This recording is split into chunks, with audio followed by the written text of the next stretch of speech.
Oh,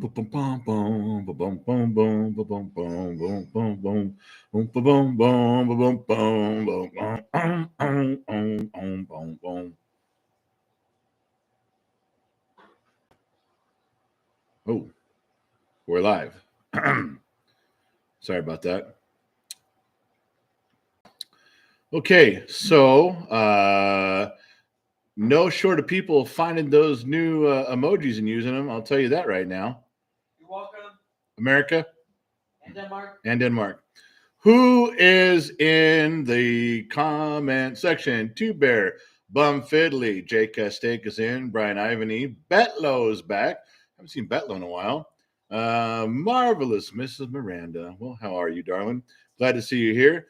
Diver Monkey. Bum, bum, bum. I hate, because I'm not saying this name. Joshua Danley's here. Who changed their name to Just Hold the Goat? That was Joe Haney. It had to have been. That had to have been Joe Haney. We can talk about him a little bit here. Joshua Danley's in, reporting for duty. Thank you very much. Joshua, you can join the ranks, fill in behind. Who else is here? Harley Goat. Boy, the goat jokes. Do you guys realize that we haven't even bought the goat yet? That this fucking goat shit is going to go on all the way until September when we get rid of the fucking goat? That is a long time to be putting up with you goat herders. Mrs. Four Watton is here. Hello. How lovely to see you again. Boom, boom, boom, boom, boom, boom. And, well, okay, so we're just about not too many. Darren Dowley's here, 1968, from Salt Lake City, Utah. I love this show. Thanks, Darren.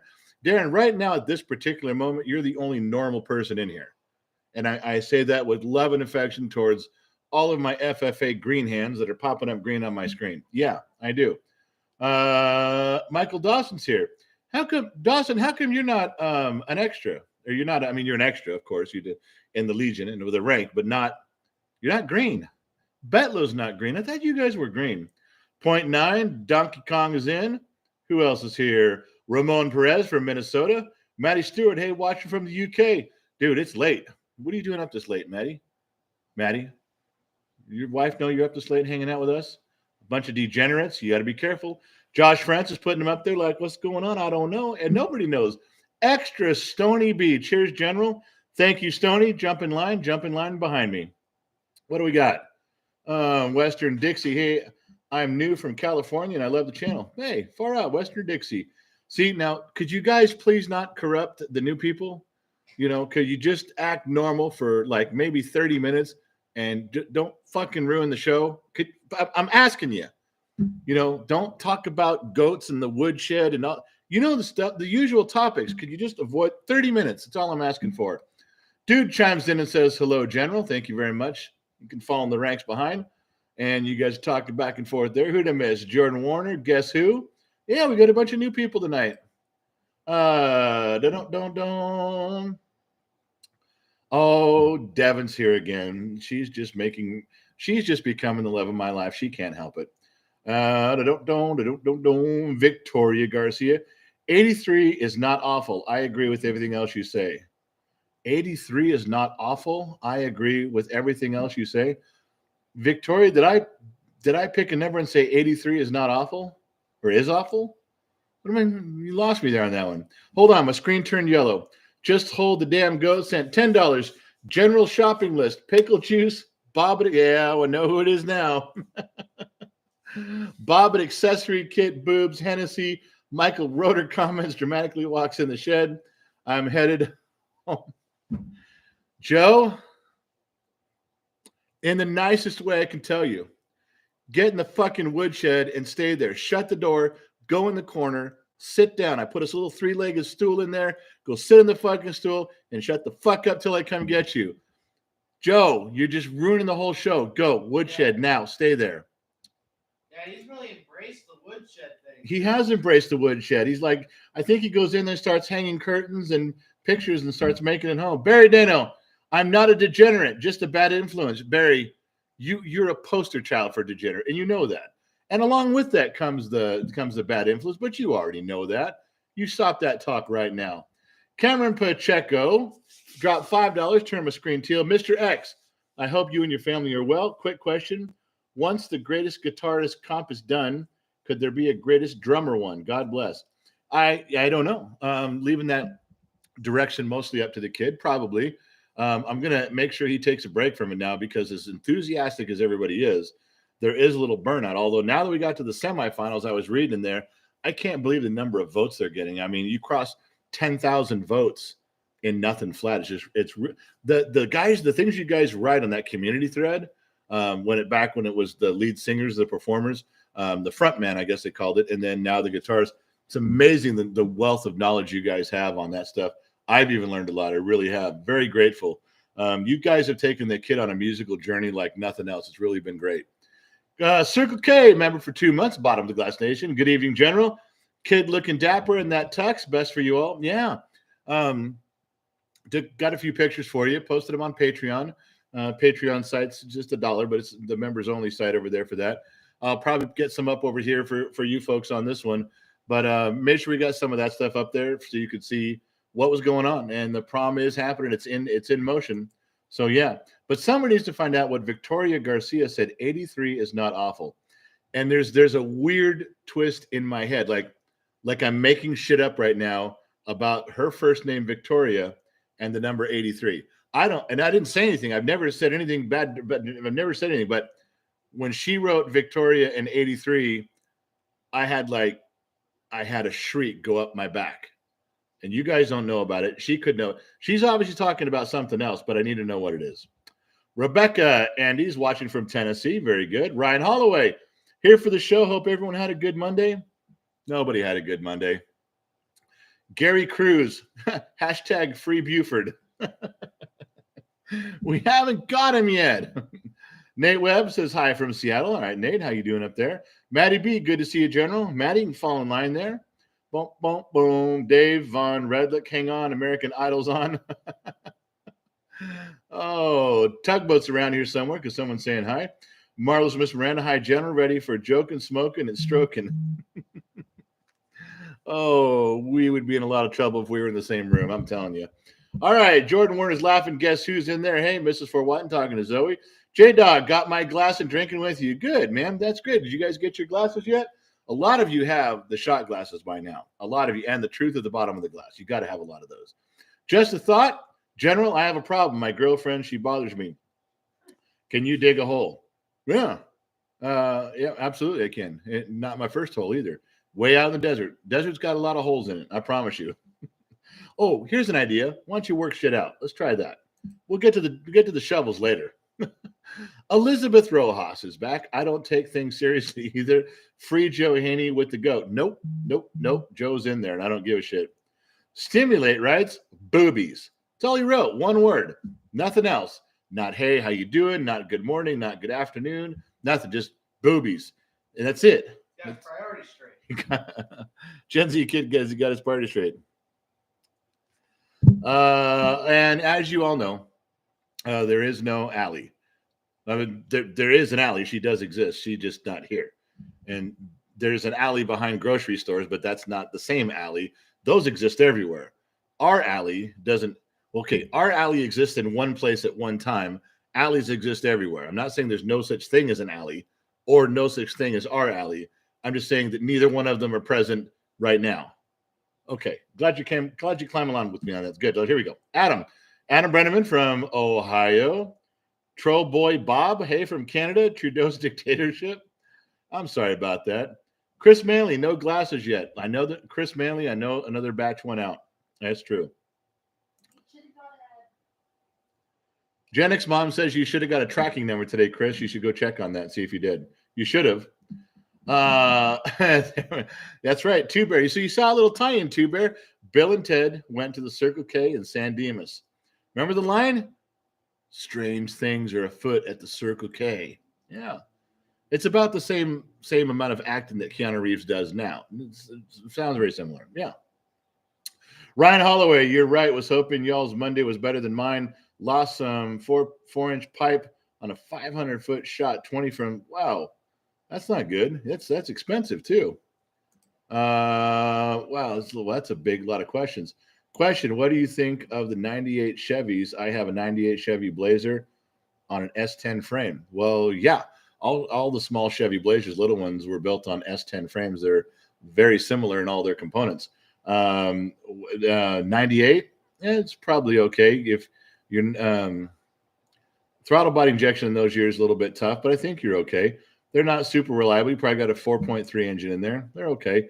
You can make them last. You just got to take care of them. You can't run those things into the ground. They won't take care of you. Joshua Danley, $5. Tell mom thank you. My number 28 shot glass arrived today. Gen X mom, Joshua Danley got his, so we're good. Did anybody find out, Victoria? I got an S10 frame. You need one? Come on, Victoria. What were you talking about with 83? Because now you're kind of freaking me out. I'm scrolling back up to Victoria. Just hold the damn goat. $2. Kids prom. Let's get the kid at least some Kool-Aid. Hey, if anyone's going to walk around with their hat in their hand right now, it's going to be the kid trying to get his shit together. That's true. Ryan, any advice for an Englishman when going to the States? Just pretend we're great, because everybody over here thinks that we're the greatest everything of everybody. If you get around drunk people, they will remind you as an Englishman that we kicked your ass and threw you out of our country. Just be polite. What's that? Lost a 13-0 lead. Okay, Gen Z kid has this weird thing. He's a weird stat and chart guy. And he always talks about the Revolutionary War with the 13 colonies. Britain had 13 colonies. And when he is speaking to someone from Britain or the UK or English, he goes, do you guys realize you lost a 13-0 colony lead? You were winning colonies 13-0. We didn't have any. You had 13. You lost that lead. That's what he's.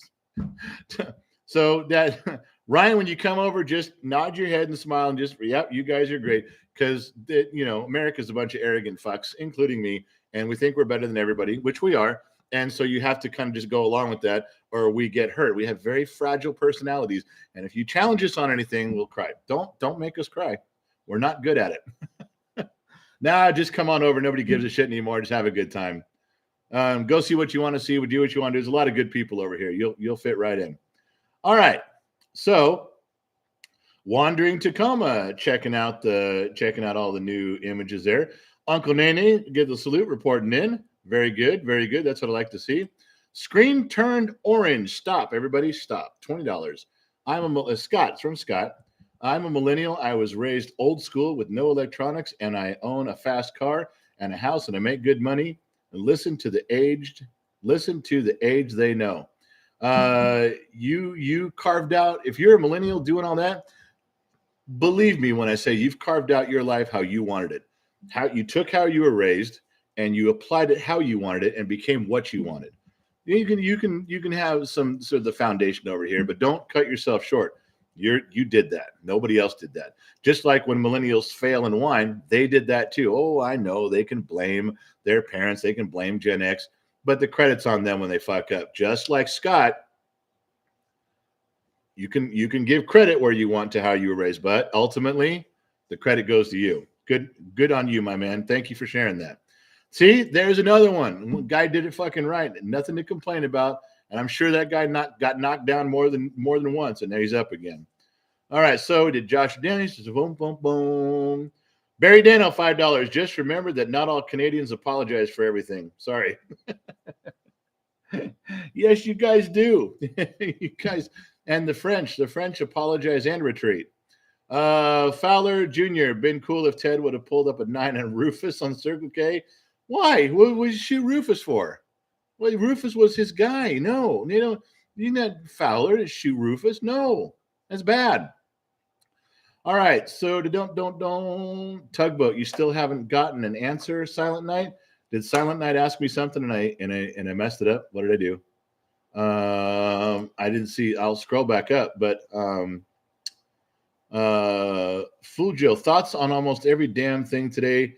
Needing to get hooked up to a computer to start working again, even after you fix the broken part. Yeah, that's bullshit. But it's the times we live in, my man.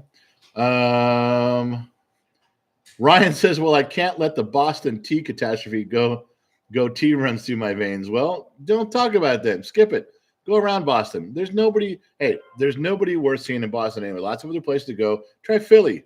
Philly, I hear, is nice, lovable people. You should get along good there. Don't go to Philly. I'm kidding. Okay. So bum bum bum bum bum bum bum. Zoe got her number 7 shot glass. That's a good number. So you're very fortunate to get that one. That's a good number. Silent Night. How much more does the kid need? I don't know.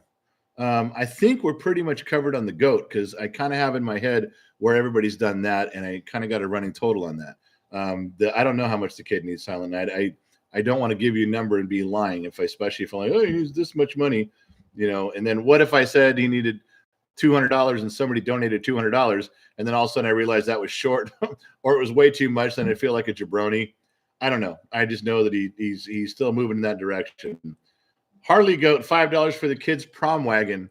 Man, do I have a surprise for you guys when that time comes. I really do. You guys you're gonna love that shit. All right, so let's get on to the announcements. We've already been here 16 minutes. We haven't covered anything because you guys won't shut up. Yeah, it's true. You guys keep talking. All right, so moving right along. We talked that the new emojis are available. I want you guys to know something. I mentioned this during the European broadcast at 10 a.m. this morning. But those things went up last night. We were working out those things and trying to load them and scale them just right. They're not as easy as you'd think. They have to be just right. And all of a sudden, it was my turn to go through the comments. So I sit down, and the comment section on YouTube just has every comment for everything in any order. All the videos are mixed together, all mixed in. And all of a sudden, two bear. And all he's doing is trying out the new emojis. He's not even really saying anything. Like he was totally drunk and just commenting on shorts, on the community feed, on other people's comments, and just putting up all these little logo things. I have no idea what his problem was. He's fucking going after it. He wasn't stopping. I was like, what are you doing, man? And I'm looking at this going, holy shit, the dude just keep pounding the comments away. Oh my God. So that was one. The Two Bear got on that and lit up he tried them out. He took every one of them for a test drive. All right. Nostra Rex, thoughts about Musk buying Twitter today. From what I've seen, close the deal. Yeah, we can talk about that a little bit. Now, remember, if I'm talking here, I don't see the scrolling stuff down there. Okay. I can't do both. So what was it? Yeah, Elon Musk, it looks like he sealed the deal on that. I actually got into a yelling match with someone on the European thread this morning, where the European livecast. He was like, what is because everyone was talking about free speech and how free speech is coming back to Twitter and how free speech can be such a good thing. And this guy goes off and says, well, what does free speech have to do with Twitter? There was free speech way before Twitter, free speech way before electricity. If you unplug Twitter today, we still have free speech. Okay. Technically, Bill Nye the Science Guy, you're right. We do have free speech. But what if someone told you to keep your free speech in your house? You can have all the free speech you want, but stay in your house. Don't open the door. Don't open the window. Stay in your house. Well, why? You want to have free speech outside where others can hear you, right? So you go outside. You start giving your free speech outside. You end up down at a grocery store parking lot, and there's a guy out there with a megaphone, and he's giving his free speech opinion, but you don't like it. So you go grab a megaphone and you start giving your free speech to counter what he's saying, because your free speech needs to be heard too. Well, what if a guy comes up and takes your megaphone away and goes, hey, sorry, buddy, you can't have that. That's my megaphone. You can't use that. You just talk to people. He's like, well, I can only talk to 1 or 2 people with that megaphone. I can talk to 600 or 800 people. And you're not taking his megaphone away. Now, well, they're all my megaphones. It's my platform. I call them Twitter megaphones, and I control who uses them. I don't like what you're saying. So you can have all the free speech you want, but you're not having it here, and nobody's going to hear you. So you just walk around the parking lot if you want, but you're not using my megaphone. Well, you still have free speech, pal. You still got free speech, but you're not really being as effective. You're not really reaching as many people. You're not really getting your message out there. Your free speech is still free speech, but it's kind of stifled. That's all we're talking about with Twitter. Is everybody knows that Twitter censors people. Everybody knows that Twitter has their little monitors out there, and they shut people down, they close people out, and they suspend people all the time. There's some of you guys in here are banned from Twitter. I have been banned from Twitter before, several times. In fact, 6 times. So it's not that you're losing free speech, but you're losing free speech's ability to actually be heard. Yeah, that's what it was. So Elon Musk isn't really talking about, changing anyone's mind and personality and what they say. All he's saying is that let people talk and let people decide. Let them say what they want and put, there's got to be some rules out there, but not very many. That's all he's saying is that free speech matters. I want free speech to be heard by everybody. And then this jabroni, this jamoke on the European thread is like, there's still free speech, stupid. Hey, dummy, there's still free speech. Whether there's Twitter or not, there's free speech. Yeah, we fucking know. We got it. What we're trying to tell you is that there's a platform out there that everyone's free speech can be louder, that everyone's free speech can be heard by more. And that's a good thing. Both sides, both opinions, equal. It's a private enterprise. As much as I don't like Google and Twitter and YouTube and Instagram and Facebook shutting people down, as much as I'm against that, it's their platform. They own it. They could do what they want. They could absolutely come out. They're telling everybody, well, we're being fair. We don't want to spread disinformation. You're not allowed to talk about things that you can't stir shit up with people. You can't make people get sick and have bad opinions and start wars and shit. So we're going to set some rules in place that 5 of us made up at the coffee table, and you just got to go with it. Do you realize that they could come out and say that Facebook could come out and say, we don't like Republicans, we don't like conservatives, and if you say one nice thing about Republicans and conservatives, or you say one bad thing about liberals and Democrats, we're shutting you down. Do you know they could say that?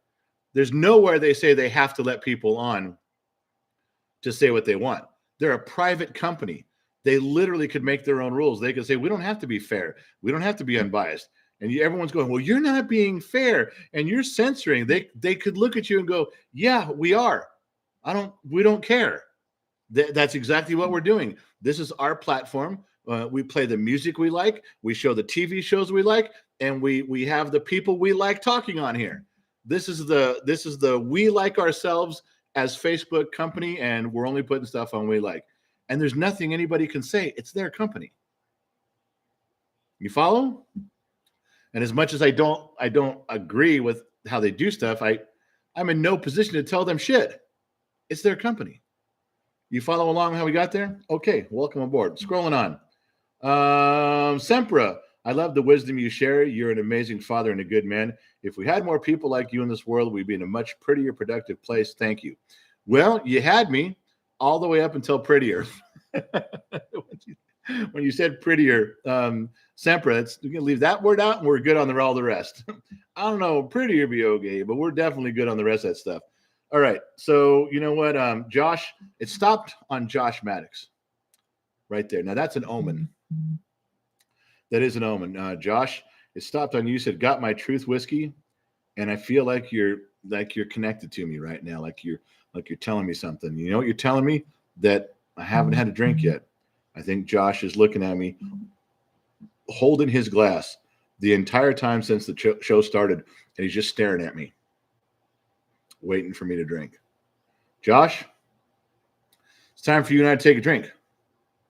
Just you and I, nobody else. Well, except all the harem girls in here. If you're a harem girl, you can take a drink too. Any woman who's choosing to watch this program, you can also take a drink. And if you're a woman sitting in the room with a man and the man is on the program, but you're a woman sitting in the room on the couch next to him, you can also take a drink. And anybody who's in green can take a drink. Okay, you can only drink if the day ends in letter Y. Start with that, all right? Josh, the truth is at the bottom of my glass. We are the bottom of the glass nation. I'm going to go find some truth. I'm going to go find a story.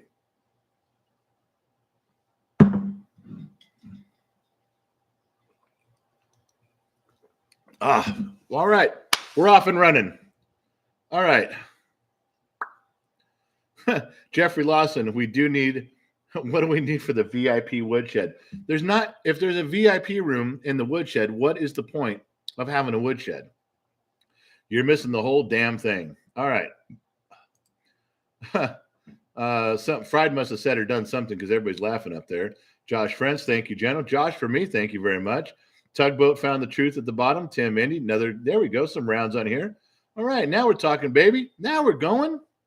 What did Fried say that was so damn funny? You guys make me feel like I missed a. I feel like I don't want to talk anymore. I just want to chat and hear with you guys because I'm missing the stuff you guys are talking about. All right, whatever. There we go. There's some glasses. Ryan, Chris, Joey, Zoe. Yeah, that's what I'm talking about. Thank you very much. Look at all you guys. Thank you. Thank you very much for putting up those glasses. That does count. Mrs. Fort Watton. She found the glasses and the bottles of whiskey right there. Josh Maddox again. Thank you, guys. Yeah, see, I don't like drinking alone. I will drink alone. I drank alone before, and I'll probably drink alone again. I just don't want to if I don't have to. Mrs. Fort Watton, soapbox emoji. Oh, yeah. Hey, Mrs. Fort Watton, text my phone with that. Text my phone about a soapbox emoji. That would be badass if we could find one or make one of those. Yeah, that's a good one. That really is a good one. Hold on. My screen jumped up here and it turned pink. And it's Scott again. Scott dropped half a C note.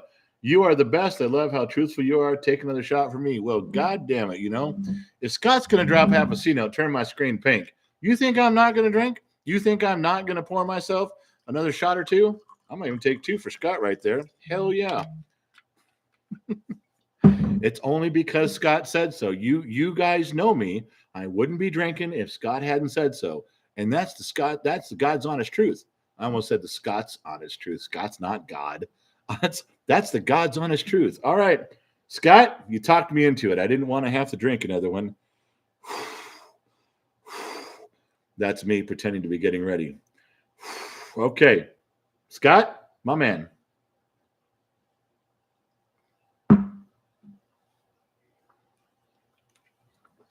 All right, training wheels done. On we go. Scott, thank you. Just a thought. So censorship bothers you on a seemingly public platform. Now, that's a little tricky right there, just a thought. You just said seemingly public. All right. But we block dumb people all the time. Stop blocking those kneels. Well, once again, it's a microcosm. Now, think about what you just said. You worded that just right. You couldn't say, just a thought couldn't say, no, you don't want to block people on a public place. It's not a public platform. He wrote seemingly public platform. That's correct. It does seem like it's public because it has a lot of people on it, but it's not. It's a private company. He says, but we block people all the time in here.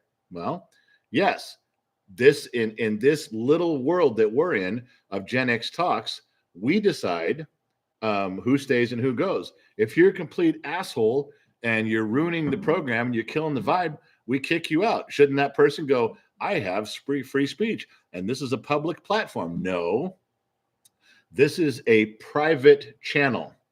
And if I want you out, you're out. But my channel, our channel, this channel is part of YouTube. If they want me out, I'm gone. They are the ultimate authorities on this channel, about this channel, not me, not the kid. No. It's theirs. They could turn us off tomorrow, and they're not even going to tell you why. They don't have to. It's theirs. I don't have to tell you why I'm kicking somebody out. I'm in control of this channel right now, or when Allie's here, she is, or when Gen X Mom here, she is. We can control what we have in here. I could look at you and go, you're spreading disinformation. You're gone. Doesn't matter if I'm right. I decide. It's a private channel.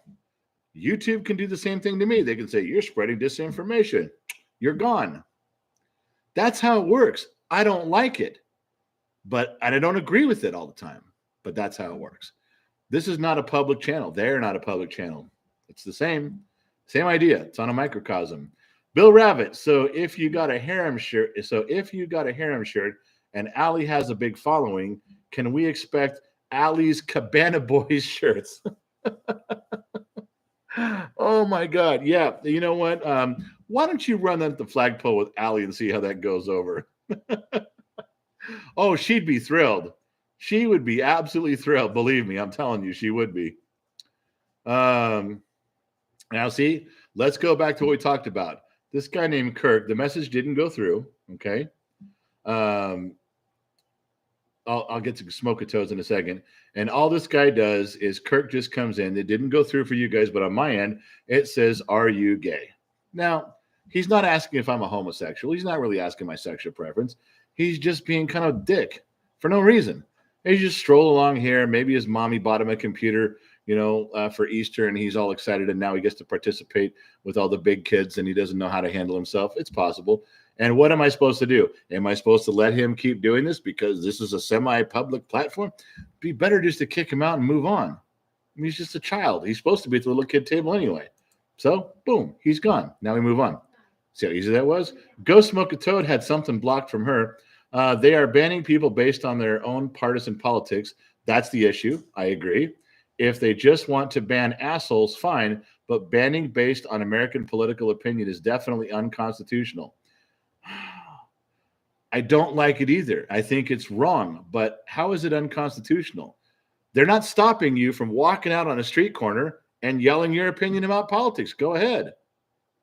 You can't do it on their platform. You couldn't walk down to Dodger Stadium, go into the booth, grab a microphone, and yell out to the crowd and out to the parking lot your political opinion. Dodgers would say, hey, man, this is our Dodger Stadium. That's our microphone. Go. You can have free speech, but you're not using our microphone to yell it to everybody in the stadium. You want to yell to everybody in the stadium, walk around to each person individually. You can go do that. I think you're missing the point. It's not they are a private business, okay? It's different than walking into a movie theater and yelling your opinion. The movie theater is not going to kick you out, okay? They're just not part of how a movie theater works. The movie theater platform is not designed to shut people down that way. Social media platforms are designed to do that. Because you don't know, maybe a restaurant owner wouldn't want you talking the way you're talking, but he's probably not going to kick you out of his restaurant. He could.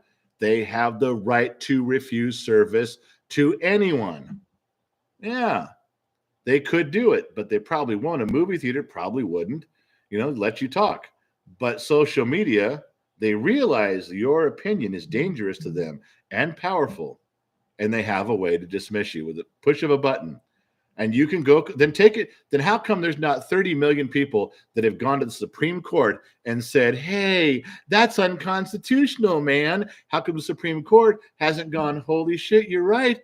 We're going to force you to let all these people talk? Because they can't. There's no mechanism in place to make them do that. You can't go to a gas station and force them to change their reader board that says, hey, our burritos are $1 on Wednesday. You can't go up there and change it for a political opinion. They say, don't touch our reader board. That's private property. We'll put messages up there that we want. You just can't. It's just not how it works. Smoke a Toad, I love you, but it's not unconstitutional. Ryan Patrick, greetings, General. Who was your first celebrity crush? Mine was Elvira and Dolly Parton. I love their big hearts. If I have to think back early, I'm going to need some help from you guys. I really am. I can't remember the girl's name. I think she grew up to be a lesbian because I remember being disappointed. I was never going to get to date her when she got older. What was it? There was like an ABC after school special. I want to say late 70s or early 80s, where two girls were trying to go get pregnant. They were seeing which one could get pregnant first. They were both 13 or 14, very young, and it was an odd movie, an odd flick out there, and it showed all the troubles. But I was in love with her like you couldn't believe. And I don't remember her name now. Who was she? Not Nancy McKeon. I was in love with Nancy McKeon. She was on Facts of Life. I thought she was great. What's that? Oh, Christy Nichols or Christy McNichols. Yes, that's the one. That was my first crush. I couldn't help it. I was just in love with her. I was. I also, when I was younger, Dana Plato from Different Strokes. That's just, there was so many down there, but and I just thought I would be in love with all of them, and one of them would come walking along, and there I'd be. Yeah. So Harley's got to leave. What the hell, Harley? You cutting it short tonight, man. I know you said you had something to do, or are you going hunting or something? That's right. All right. So David Smith, remember when real free speech freedom was you can say whatever you want when you want? Yeah, and you bust out your chick. Yeah, you used to be able to. Not that way anymore. In fact, the dangerous part of that is when they label, when they finally, right now, you just have social media people going, oh, that's hate speech. And then you have to, you get cut out and move on. What about when they do that on the street and they have police deciding what's hate speech and they arrest you for it? And you run outside and yell, Donald Trump, that's hate speech, you're going to jail. Joe Biden, that's hate speech, you're going to jail. Yeah. Right now, they're kind of doing that stuff. Oh, you're inciting a riot. Yeah, I'm telling you, there's some things that are changing. I want the pendulum to swing back the other way desperately. I really do. I do want it to swing back. In some areas, I'm watching it change completely. I just want to destroy all that bullshit before it goes too far. I want the pendulum to crush that shit before it comes unreversible. Scott's back. The TV shows I was watching growing up was Adam 12, Emergency, The A-Team, and Chips. What was your favorite? Please don't say In the Heat of the Night or In Living Color. No.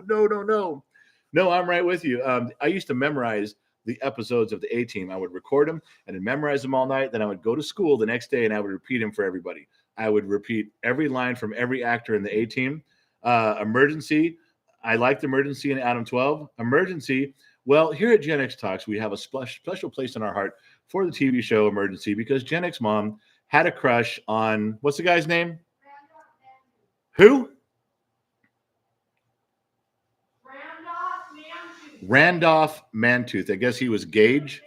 He was Gage. And so she still gets all Twitter pitted about him. She had a thing for him. So that was on there. Nobody on Adam 12, but she definitely had we talk about Emergency, it comes up and she gets all silly and smiles and goofy again. Then she has to have alone time and then she comes back and everybody's happy. Yeah. So it was, mine was Emergency, Adam 12, A-Team, Chips, Greatest American Hero fit in there for me too. Watched The Incredible Hulk when that was out. There was a bunch. Battlestar Galactica. I loved that show when it was on. When Battlestar Galactica was on, I was there. So, yeah. Now, older, you get a little further than that, you go, there was, what's that? How do you know these names? Robert Hatch was an actor in Battlestar Galactica, and Gen X Mom's over there having heart palpitations. Wouldn't even have known his name. God. Remember Starbuck. That was about it. And you got me sidetracked. I was talking with my friends. You want some time alone? I do. You're screwing with me. Did they come knock on the door? No, nobody came. Ask you to come out and play? No, nobody's come knocked on my door. I can't go play yet. What I miss here? Hey, Circle K says Randolph Mantooth. Sounds like a porn name. It does. A bad porn name. How do you know he didn't? Gen X Mom's like, how do you know he wasn't in porn? The things she says sometimes, I'll tell you. Oh my God. Yeah. El Chingon, the A-Team, Airwolf, G.I. Joe, good shit. Didn't like G.I. Joe. Airwolf was good. Here we go. Now she's getting all silly over there with J. Michael Vincent. My God. It's just, Tiffany Amber Thiessen. Yep, that was good there. I love Joan Jett when I got a little older too. Stevie Nicks. Yeah. Joe Haney, Gen X Mom. Oh, Joe Haney, you want me to spend $10 on flowers for Gen X Mom and then tell her they're from you? Okay, you realize there's no fucking way it's going to happen. If I take that $10 and I go buy flowers, I'm going to tell her they're from me. There's no way I'm telling her they're from some other guy. Especially a man in your medical and psychological condition who clearly should be not typing from the woodshed. I put you in the woodshed at the beginning of the program and you stay there. No internet. Time travelers here. Mrs. Fort Watton, Airwolf story. Oh, God. There's no fucking way, Mrs. Fort Watton, you remember that shit. There's no possible way. You have to be writing this. You have to sit down with your computer and a drink, and there's got to be a ledger of stuff that you cross off as you go, because there's no fucking way that you remember. I mentioned that one time in passing, like ages ago. Oh my God. All right. So hold on. Clayton Cook, an oldie Andy Griffith show still holds up. Gonna smoke my once a year cigarette on the front porch tonight, Clayton. And if you're gonna go to Andy Griffith, then I would go back to Laverne and Shirley, Happy Days, MASH, And one of my favorites that nobody likes but me, I don't know anybody that has ever liked this program but me, was the Waltons. I love the Waltons. I watch it all the time. Yeah. We talked about it a little bit in here. All right, hold on. Ryan Patrick, a little joke for everyone. Who's the most popular guy at the nudist colony? The one who can carry a cup of coffee each hand and a dozen donuts. I can carry a donut. I'm going to have to drink to keep up with you people.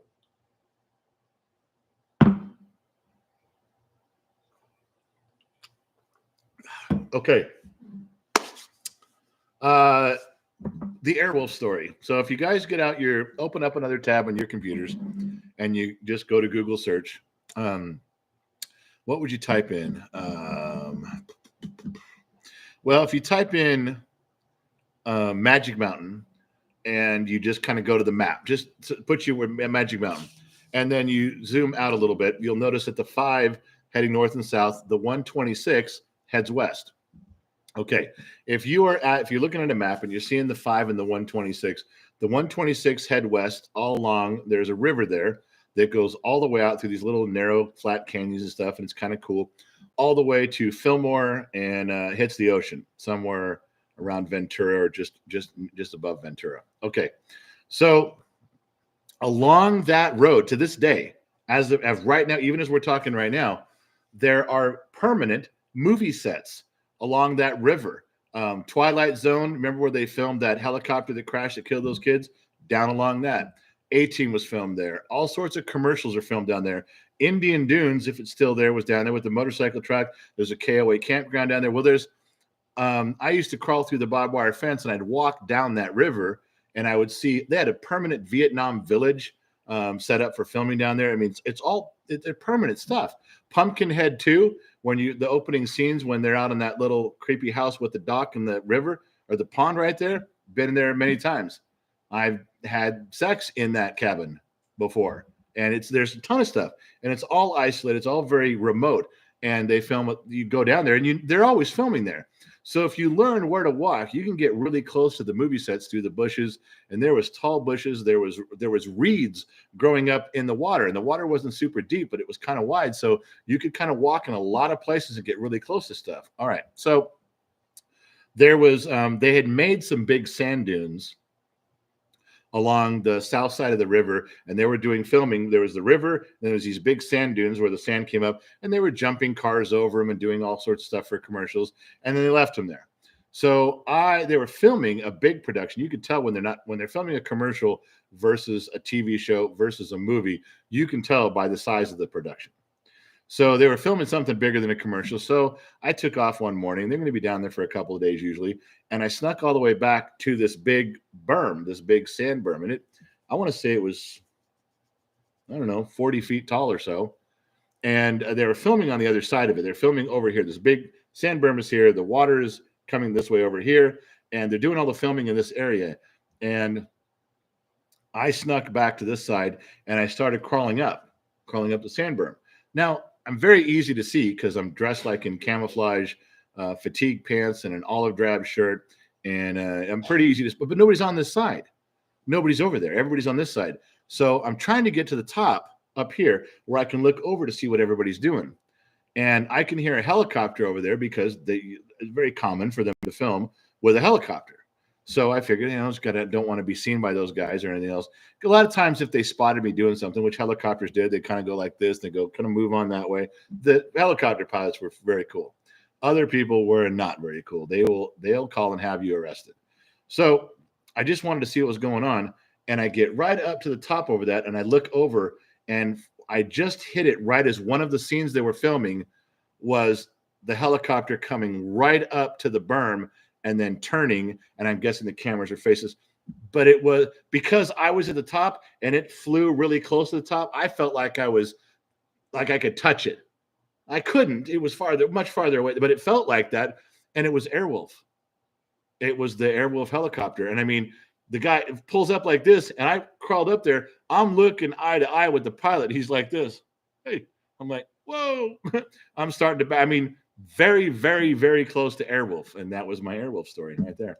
I snuck onto the set. I got to see Airwolf, and there you go. So there was more, but the rest of it was pretty boring. There, Mrs. Forwatton, there was your $2 Airwolf story. But that's how it happened. All right. No, I missed something here because somebody said something here. Joseph, you got to quit saying we're the greatest nation. Everybody knows. Everybody heard you. I'm not letting every fucking comment go through that you write like that. I don't know you well enough. All right, hold on. Joe Haney, the actual chopper from Airwolf was sold to a medical company. It crashed and killed all on board. Well, you don't fuck around with equipment like that. It's highly, highly sensitive and difficult to operate. No business. You needed a trained, athletic, skilled pilot.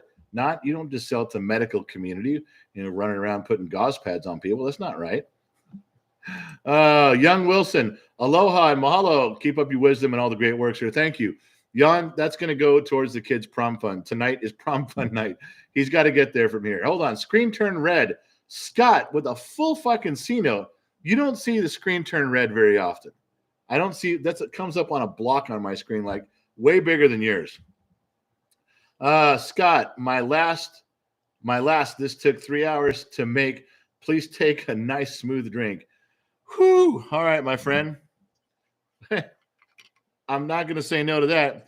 You spent the time, you spent the money, and you're here. You didn't have to be. You could have been anywhere else tonight. You could have been watching basketball. You could have been watching the soft porn on Cinemax, but no. You chose this, and you're here. How can I refuse a drink for a man who chooses this? Now, just remember, I'm not trying to be this. This is just who I am. God made me this way. If you got a problem with me, you take it up with the big man upstairs. Yeah. Scott, a nice smooth drink. A little over a shot. This glass, maybe a shot and a half. To you, Scott. Thank you for helping push the kid through prom, and to all the other extras who've been beating up the prom charts and smacking down the red wagon for the last 2 weeks.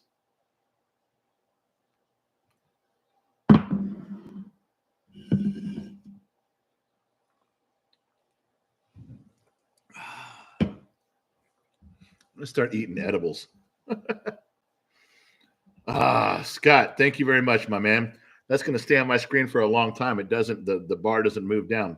Thank you for that. And I did take the drink with you. Now, I was drinking before we started. Scott's made me pay down 4 shots total, or maybe a little more since we started. You guys are getting me hammered a little early. Patricia, have a good night. Always sorry to see you go. And where was I? Somebody said the Waltons. Who said something about the Waltons? Clayton, the Waltons is special for me. Used to watch it with my mom. Try to take her to see the real place in Virginia. Yeah, that would have been cool to see. Dina, did Gen X mom like Rick Springfield? This is a complete understatement. Yes, that was her crush. When she was 13 through 16, she had Rick Springfield posters all over her room, memorized every one of his songs, watched fucking General Hospital when he was on it. No. That was her first live concert at Universal Amphitheater in 82, I think it was Rick Springfield. Yes, Rick. Then the short version is, since you might find this interesting, he was playing a local venue up where we live. This was 30 years later. So I took her to see Rick Springfield. On one song, he took his wireless microphone, took his shirt off, and started going through the crowd. I have pictures of Gen X mom behind him. He's singing, she's clapping her hands, and she passed out. And she knocked him down onto the ground with her. Right in the middle of the concert. Gen X mom, everybody. Gen X mom. Yeah. Way to keep it together. Good job.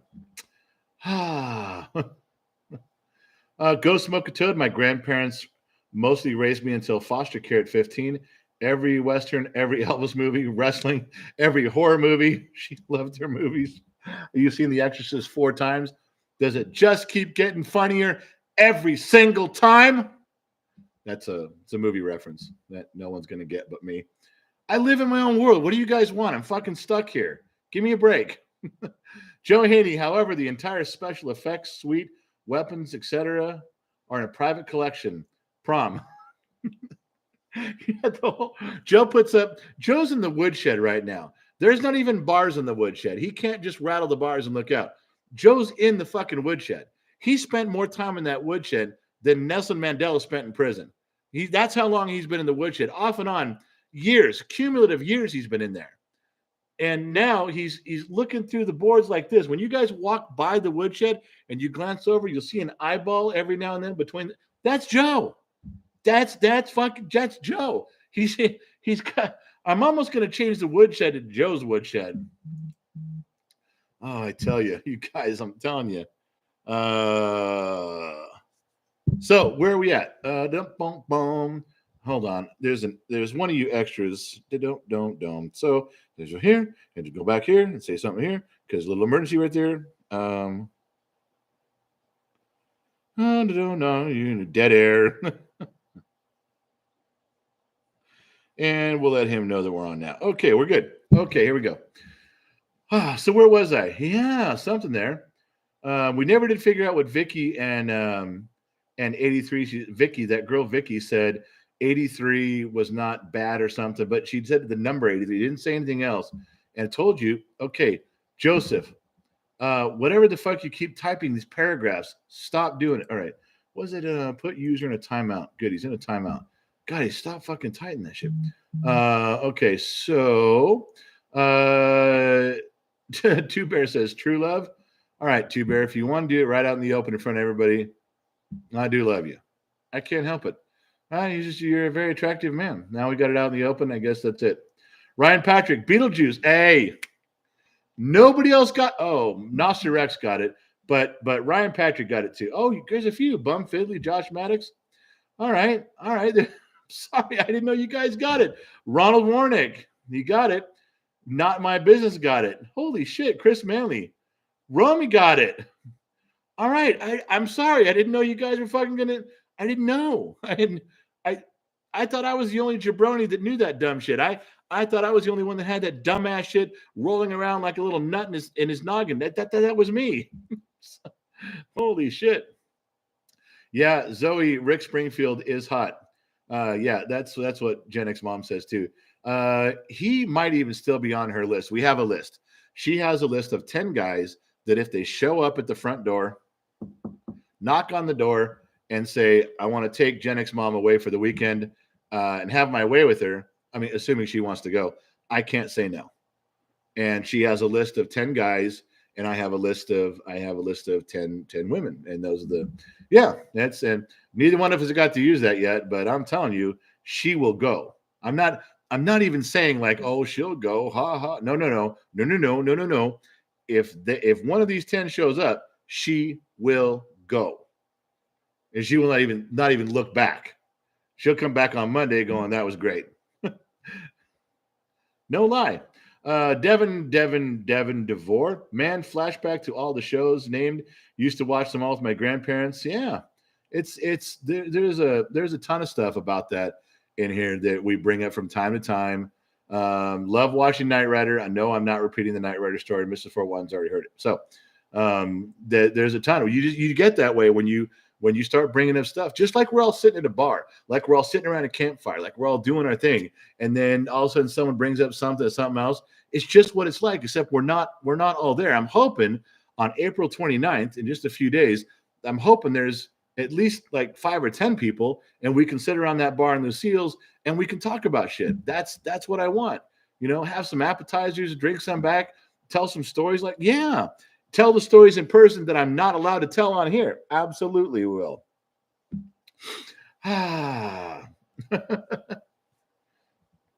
Go Smoke a Toad said, we all love Noah Drake, a.k.a. Rick, Sexy Beast Springfield.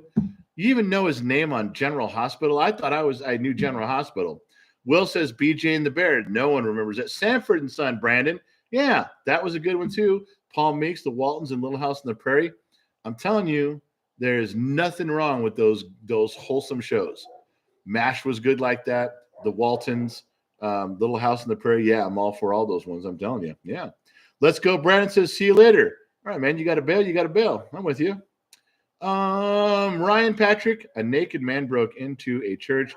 The police chased him around and finally caught him by the organ. Wow, Ryan. That's a dad joke.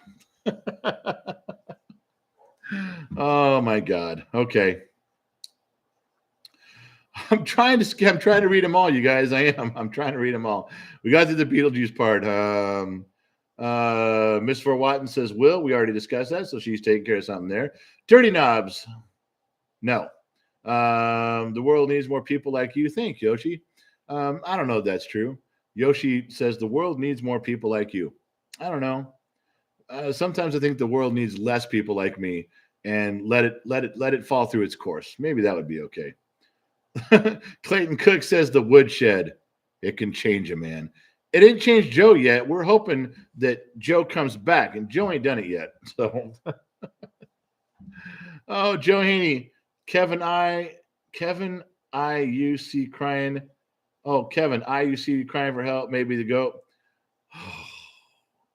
He did not just say that. No one's paying me to drink. This is me loading up my glass based purely on the twisted mind of at least one of you.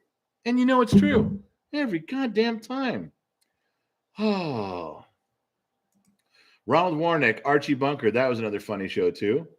Les Nessman, left WKRP Cincinnati. Good call there. Yeah. There's some good stuff in there. You changed your name to Go Smoke a Goat. There's all sorts of things that are wrong with that. They really are. Lionheart, fuck it. You're down with some glasses and truth. No one else is drinking around. It's just you and me, Lion. Let's go. Stay away from Joe for a minute. Just drink.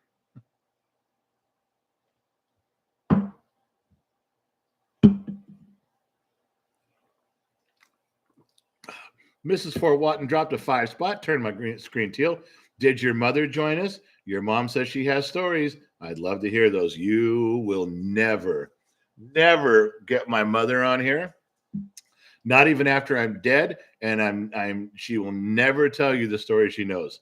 Some of those are the most ridiculous lies that I've ever heard. She must have been talking about one of my brothers and a different childhood, because that is complete bullshit. Oh my God, you guys, Mrs. Fort Watton. Thank you for the prom fund. Thank you for everything you've done for the prom fund, darling. Please and thank you. But no, not having her on and tell you shit. I can see Mrs. Fort Watton tracking down my mother and sitting at her table and just sharing a glass of iced tea and going, so tell me, just between us girls, tell me and my mother just spilling it all. If anyone could get her to do it, it'd be Mrs. Fort Watton. I swear to Christ Almighty. Oh. Oh, your mom. Thank you. That's somebody else. That's not my mom. You got Mrs. Fort Watton, you got tricked. Fall Guy was good too. Yeah. Heather Thomas. That wasn't Heather Locklear, was it? It was Heather Thomas that was in Fall Guy with the pink bikini, because every guy had that here standing there in the doorway, pink bikini with their thumb, in the bottom part. I think every guy had that. We all had the Farrah Fawcett red bathing suit, either the poster or on our notebooks. Yeah, that was a big thing back then. Yeah, God, Lee Majors was the man, wasn't he? Oh, it was a joke. Okay, but it was funny the way I replayed it, because I tell you, no, it's very sensitive to me. There's some secrets there. You got to know. Oh my gosh, you guys are killing me. Goat boobs, Justin, you stop that shit right now. You just shut your whore mouth. All right, what was that one? I did much for one. Got that one. Doom. Joe Haney, Kevin, I got that one. Just scrolling up. Didn't miss it there. Okay. All right. So let's move on to something more important. Oh, hold on. Archive said, hey, Gen X Dad, is having a trailer for your first place trashy? Seems to be the opinion of all my friends, even though I own my own home and pay half the rent they do on their apartments. Fuck no. I have lived. Okay, since you brought it up, that Interstate 5 126. Look at that again, and right where there's a CHP station and there's a little fire station there, right across that little side road, right across that frontage road, there is an outdoor kind of a paint and body shop. In the back of that, right along that fence, was literally the Rick and I Love Lucy, Rick and Desi Lou, Lucille Ball, long trailer. Now, I know nobody's seen that movie because that was 200 years ago, but the long trail, that was the thing I lived in, sinking halfway at a downward angle in the mud because I couldn't get it out. I lived in that for like 9 or 10 months. So yes, you can live in that. Who cares if I don't care if it's trashy or what they say or not. It's your place, it's yours, it's your money. And yours is in better shape than mine. My daughter right now lives in a tiny house that's as big as my kitchen. I don't have a big kitchen. She has a tiny house. Her first car was an 87 Ford Ranger, all broke down and beat up, but it was safe and it ran. Start off with humble beginnings. It does two things. It saves you a lot of money and it makes you value and appreciate everything you're doing in the future. I'm not wrong on this, okay? I'm not just spouting out shit that I read from the back of a bubblegum wrapper that was at the bottom of a Cracker Jack box. I've been on this planet half a century. There's just some basic truths that I know, and I'll just tell you, they're not wrong, they're not right, not wrong, they're not opinion, they're just a simple fact. Okay, you can't label them anything. You can say, well, in my opinion, that could be right if. My opinion, that what you're saying could be wrong if. No, you don't get an opinion on it. You can't label it. These are just simple, plain truths of existence. Whether it's the 1930s or 20 years from now, there's going to be people that just spout out the common sense, regular stuff that's black and white, and you just say stuff from experience. You can't spin it. You can't spin it. It doesn't mean right if it's wrong. No, none of that. I'm just saying stuff. I'm telling you, you take that trailer, you save your money, you move on and do what you want at the pace you want. That's it. You're not doing this wrong. You're doing this right. I'm sorry. Here, let me tell you, you can clip this out of it. You can save this video and you can say, so Archives, Gen X Dad having a trailer first place seems to be the opinion of all my friends. Archives, I have a message for all of your friends. Please record this where you can tell all of your friends. To all of T-Bomb Archives friends, go fuck yourself. Leave the guy alone. He's doing it right. You're living a wannabe lifestyle that you think everybody wants you to live so you can measure up. You're an idiot. You're all idiots. He's right. You guys are wrong. Leave him alone. We're done talking. Joe Haney.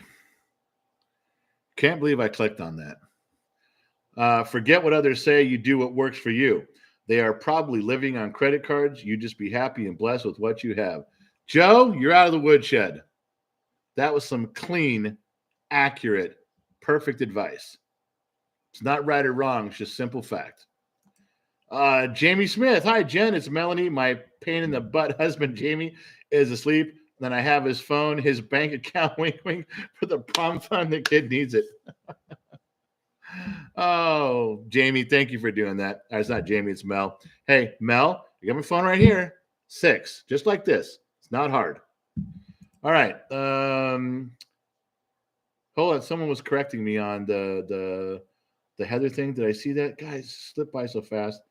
God damn it. I'm sorry, you guys. Someone thought it was Smoke a Toad or something, but I fucking lost it. Stephen Lancaster, my home is a double wide. My family's happy, healthy, and safe. Yeah. Thanks a million, man, from Archives. Definitely clipping that. Good. Do that. Then fuck themselves. You're right. They're wrong. Face to freedom. I had underoos too. Face of freedom. I had underoos too. Tell him go smoke a toad. Face of freedom. You're sharing your childhood underwear stories with us. Now, typically, because it looks like you're a girl in this. That's good. Is go smoke a toad's a woman there. Typically, I under women's underwear fashion is of a great concern of mine. But underoos, I might have a problem if you showed up and showed me underoos and you were 36 years old. Okay, that's a complete lie. I would not have a problem with that. But my point is that in the context you're saying it, it seems a little odd. I'm getting so much fucking trouble for this shit. Fuck it. Who's going over the edge with me? I'm scrolling all the way down. Anybody just want to go over the waterfall with me? I'm asking right now. Mrs. Fort Watton, take a goddamn drink, woman, right now. Come on, I'm trying to see it here. Who's going over with me? Lionheart's going over. Maddox, more Mrs. Fort Watton. A-Bomb's going over. Drinking, let's jump. Joe, Josh Maddox. There we go. There's some people. Clayton Cook, on down. Bum Fiddly. All right. You guys asked for this. We fucking go over and we get banned. This is the last. Then this is it. This is all we're doing here. All right, fuck it. It's still going. Then we're going. All right. All right. The truth is at the bottom of the glass. The stories are at the bottom of the glass. We are the Legion of X. I am the General X. You guys are the extras. We are the bottom of the glass nation. Fuck it. We're going over the waterfall together. Everybody get in a barrel. Let's go.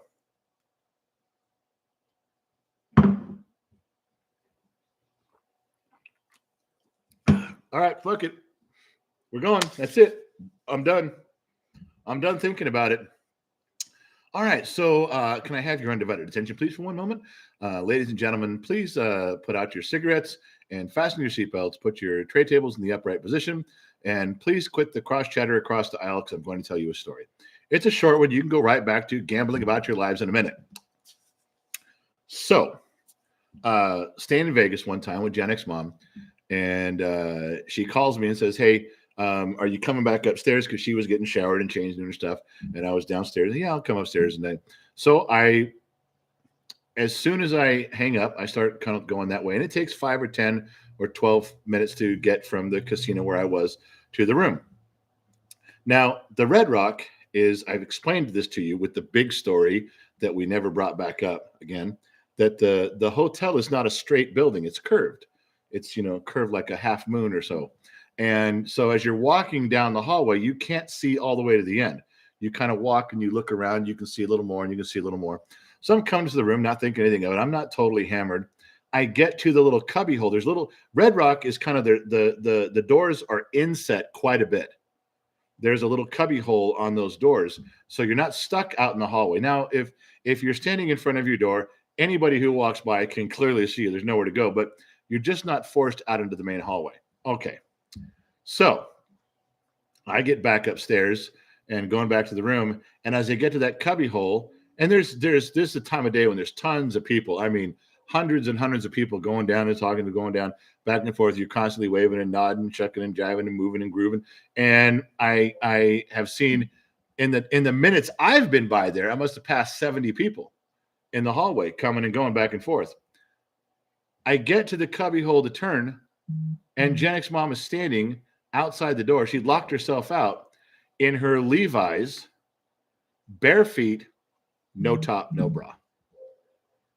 And I stopped and I looked, and people are still walking behind me, and they're going, whoa, hey, what's going on? And I went, what happened to you? She goes, just give me the fucking key. I give her the key, and I said, where's your key? She goes, I don't know. I said, how could you not know where your key is? And apparently, if I remember correctly, she did something where she set the food tray out with the key, and she went out to get it, and the girl had moved the tray to pick up the stuff. So she chased her down, and she wasn't far, just one room away, and she's topless, and she's doing like this. I need my key back. And the girl says, I didn't see a key. And whatever she had put in the door, those doors are heavy, and they're on those. It moved, didn't hold it. The door closed. The pickup lady, cleaning lady, trash lady, whatever she was, didn't have the key. So when she went back, she didn't have the key with her. She thought, a little dangerous to go out in the hallway, but as long as I get the key, I'm fine. And she didn't want to go in the trash with the rest of the stuff from the tray. Ended up no key and door closed and no phone to call me. Stood out there for, I don't know, probably close to 10 to 15 minutes and just stand there watching everybody walk by, totally noticing that she was standing in the corner topless. True story. There you go. When you come to Vegas, ask her about the time that she got locked herself out of the room in front of everybody, and there you go. Lionheart is now using the picture correctly. That is that picture. It's a nude picture of Gen X mom, but you can't see anything in that picture. It's cropped, but that's what that is. That's Gen X mom, and that's a new one. So there you go. All right, so there you got your story. So everybody can leave me alone. Mrs. Fort Watson says, "Stop touching me, Joe." Wow. Okay, that is unwanted contact. Oh, sorry. Strujek says, "Sorry, I missed what you said. I have to rewind. I have a lot of bit of delay. The drink with you, gentlemen, a little bit late. That's fine." All right. So, everybody, was that a good story? Do we keep going? What are we doing? Oh, come on, you got to tell them what's going on now. There are 2 bear, 2 goat. Oh, Luke, that is not a wild story. That is a very mild story. But if it makes you happy, then good. I would have given her my shirt, Rex. Yeah. I didn't give her my shirt. I told her to stand there. Oh my God. All right. So let's go back to what we're talking about there. I know everybody prays Jenny's mom. Mrs. Fort Watton, $2. Some are asking for Vegas details. Though the upcoming, I thought you meant that story from, no. It's on the kids' website, genxtalks.com, www.genxtalks.com. But there's a big thing there that talks about what we're doing. But it's we've been announcing it for a very long time. It's April 29th, just a few days away, at the Red Rock Hotel and Casino. It is not on the Strip. I don't stay on the Strip. I don't like staying on the Strip. I lived in Vegas. Nobody who lives in Vegas goes to the Strip unless they have to. Okay, and I still have that mentality. I stay off Strip. The Red Rock is my home base. That is my stomping ground. That's where I go. What are you saying? Yeah, Pogo the dog actually wrote something relating to that 24-hour live stream. Wow, how do people remember that shit? That's even beyond Mrs. Fort Watton and her pencil. That's far. Yeah, the Red Rock, April 29th. We are just having kind of an informal meet and greet. No one may show up. 10 people may show up. I don't know. But we're going to start in the Red Rock around 6 o'clock on Friday night in Lucille's. Lucille's is a family bar. So the Gen Z kid can be there. He's going to take pictures and film everybody and say hello. I'm going to be there. Gen X Mom's going to be there. Two Bear's going to be there. Allie, our moderator from Boston, is going to be there. It's going to be from 6 till whenever. If we get done in an hour because nobody shows up, then we'll go sit someplace and do some more drinking and hanging out. If a lot of people show up, if we get 100 or 200 people to show up, then everyone will run upstairs and take out their clothes and get in a hot tub. I don't know. I don't know what's going to happen. I just know that we're going to start out in Lucille's and just meet everybody. It's selfish of me, but I personally, anybody who shows up, I want to sit with you for a few minutes. I want to put a face to the name. I want to remember. I know it's not what you think. I'm supposed to sit in a golden chair and let all of you pass before me and kiss the ring. I'm not that guy. I am not that guy. I just want to go hang out and see everybody. I want to meet as many people, and as long as you're there, I'm going to be there. And whatever you guys want to do, I'm cool with it. It's selfish. I just want to go. Should have called it something else. Hey, can I meet you? That's what I should have called it. Hey, can I meet you? But we're going to be there a couple of days. We got some other stuff going on, little stuff there. And one of my son's oldest son lives there. So we have some stuff we're entertaining and doing and driving and trucking around and doing stuff. But that's the main reason for being there. There's a dinner that we're going to go to on Thursday. And that's the main reason, number one. And then the meet and greet on Friday is number two. And there will be some lives. We will do some live streams from there. We'll take a bunch of pictures from there. We'll talk about a bunch of cool shit. I'm hoping just to put up a camera on a little thing on the table and just let the live stream go. Let everybody see what we're doing. It's fine with me. So the kids got a bunch of ideas. I'm in. I want to go see everybody. So yeah, we can get drunk in person, and all the stories that I've told you and the stuff that I can't tell you in here, I pretty much got pictures on my phone of all of it. And you want to see it? I'll get drunk and we can do it. Oh, all right. So where are we at? Rome says it's good to be the king. Yeah, I'd like to be the king of anything. I'm not even good enough to be the king of idiots. I get close, but I'm not even the king of that. I wish I was. Wow, Lionheart, says Josh. Now I got to scroll up and see what Lionheart said. I sent you a headshot, General. Do you want some of my face too? Oh, yeah, boy. Josh, I see why you said wow. Okay, Lionheart, I love you, but you got to go to the woodshed. You're kind of fucking up right now. Go to the woodshed. Don't make me pull you from the channel. Don't push you into timeout. Go, Lionheart. You're in the woodshed right now. I mean it. Go. Brian Dower, yes, you guys contracts on the 30th. Happy contract. Darren, we haven't decided who's doing what yet. We're not really sure. I know I was kind of turning the screws to Gen X mom, telling her what was this and what was that. And she pulled the free agency card. She's going to go to Vegas and she's going to look around and see what's available. There might be a man with a better contract out there, in which case I'm fucked. What did she say? God, I know this doesn't tie in exactly. What did she say? I know Kevin grabs your phone is going off. How do you fucking... Oh, I leaned the phone up against the microphone. Oh, God, am I dumb? Hold on. I'm sorry, you guys. Unprofessional. Hold on. Okay, should all be up. I leaned it up against the microphone, and then I'm wondering how you guys are figuring. Hey, how the fuck do you guys know the phone's on? God, Kevin, thank you for that. I'm sorry. All right, so what was I saying?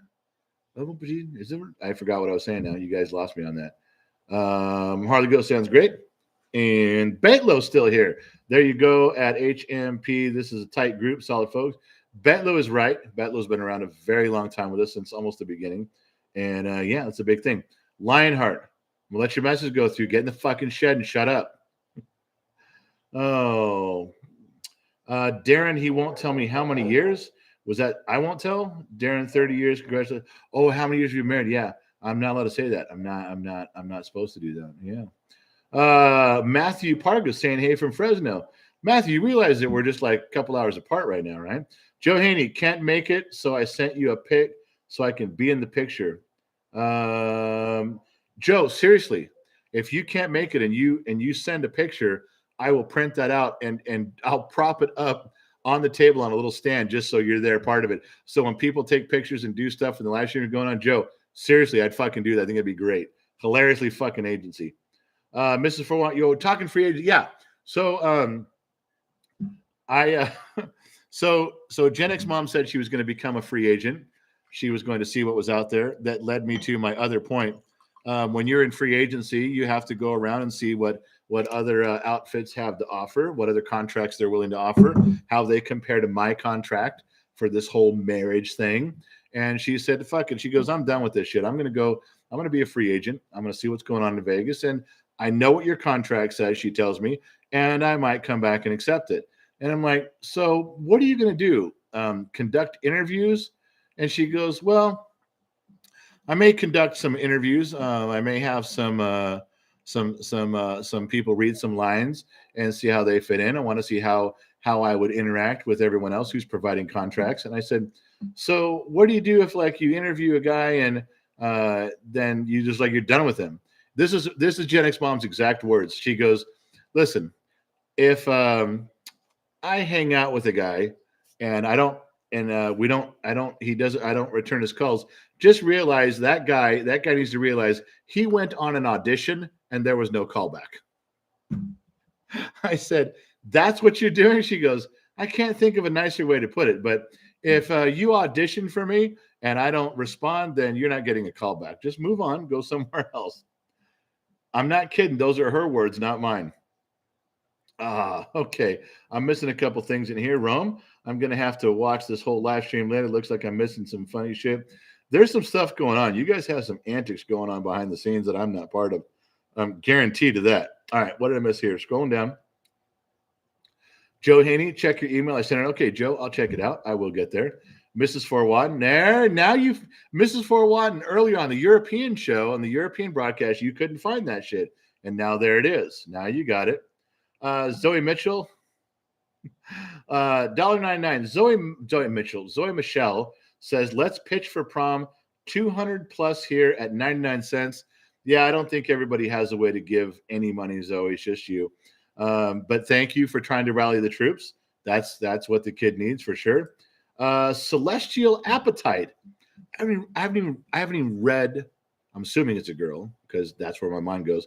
I haven't even read what she said, but the name Celestial Appetite is very appealing. I mean, it's very, very appealing. How do you think we wake up people to the current communist inflation, great reset, etc.? I'm not sure what you mean by communist inflation. Very little of our inflation is coming from Russia, Ukraine, if that's what you mean. Very little. It's great to blame it on that because then if you're the sitting president, you don't have to take responsibility. All you got to do is go, look at all the shit, the gas prices and everything's fucked up. Look what they're doing. We're all suffering. And then I said to Joe on the phone the other day, I said, Joe, I called him up, 1600 Pennsylvania. I said, Joe, we were suffering and things were really fucked up way before the Russia thing. And, it has very little to do, very little. This is really all on you. He goes, hey, man, Russia, okay? Just like before, Russia, okay? I'm telling you, I didn't do any of this. And I said, look, I mean, I'm not saying you directly did it, but the things you didn't do also can. I go, Joe, you really think you're going to pass this off on Russia? I mean, that's really late in the game. Are you not listening to what I'm saying? Russia. It's not me, it's them. They're really screwing with all of us. I said, okay, Joe, hold on. Now, let's just say, Joe, that it is Russia. Let's say Russia did all this, and it is Russia's fault, which is the narrative every TV station is pushing. Russia, Russia, Russia. Why didn't you protect us from this? Why didn't you see this coming and head it off? Or why didn't you react in a manner that saved all of us? Why, even if it's Russia, if it's not Russia, you fucked up. If it is Russia, you fucked up. You didn't. I go, do you see where I'm going with this? I mean, either way, you're kind of not doing your job there, man. Hey, I've done everything right, and I turned to page 47 of the playbook, and it says I should read this to you. Just imagine how bad it would have been if I hadn't been here. I'm supposed to say that when things go bad and it's my fault. I'm supposed to say I'm supposed to read that if I hadn't been here, things would be worse. And you really have no way of proving that one way or the other. And I'm in charge, so it sounds good, right? I said, yeah, Joe, you got to be ready for a little bit of a wake up call, brother. I mean, you are my president. I'm never going to say you're not. You are my president. But fuck, man, we could have done so much better than this. You're going to have to be ready for a little bit of a red wave in November. You're still going to be there, but things are changing, my man. Things are going to change. You need to get some rest. I love you, and we'll catch you on the flip side. Click. That's how my phone call went, just so you know. I feel it was appropriate to share it with you now. And so I did share it with you now. And there you go. Harley Goat, $5. 5 for people that want to give to kids prom but can't. Thank you, Harley. That was a nice thing to say. Marvelous Miss Miranda, $5 for the prom. Oh, yeah, little dancing dudes there. Yeah. Gen Z kid can't dance. He cannot dance to save his fucking life. If you said dance convincingly well, or I'm going to shoot you and your dog, he would hug his dog goodbye. Yeah, just tell you that. Oh, Two Goat. It was Two Bear, Two Goat when I missed it. Hold on. Scrolling back up. 5 for the people. Diver Monkey, 99 cents.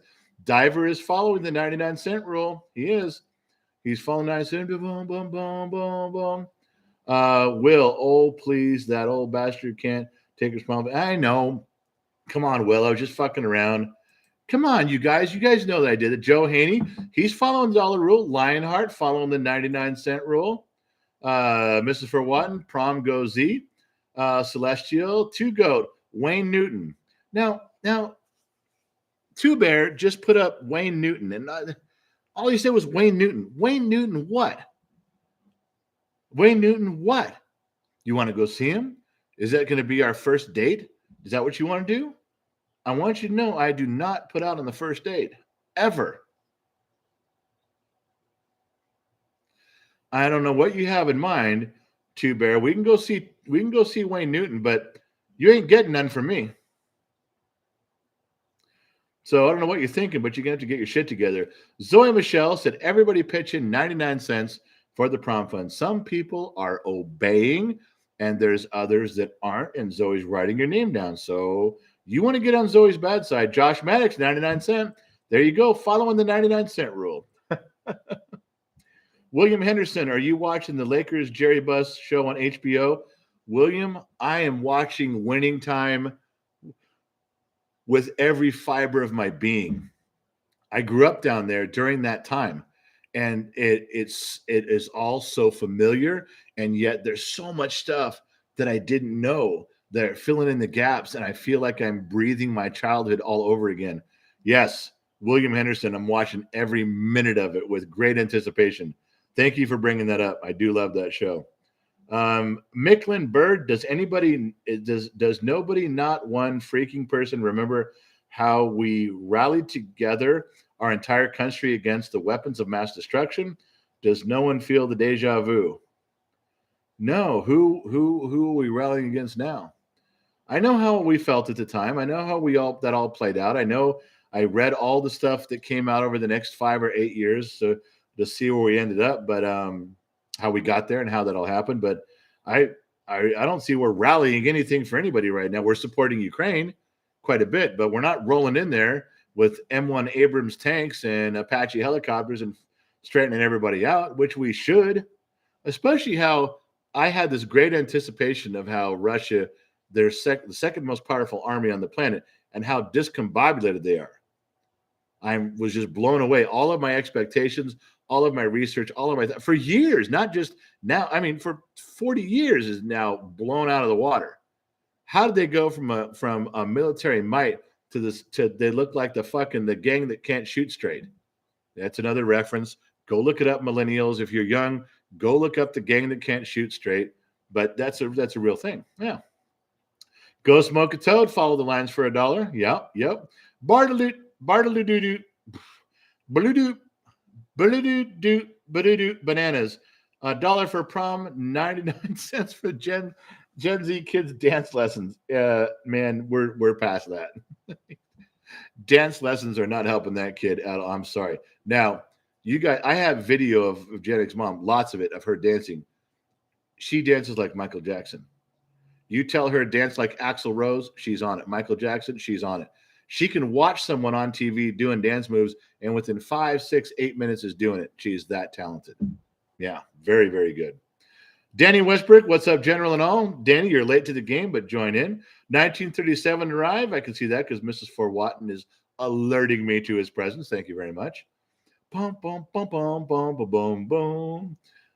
To go, Las Vegas vacation. I know.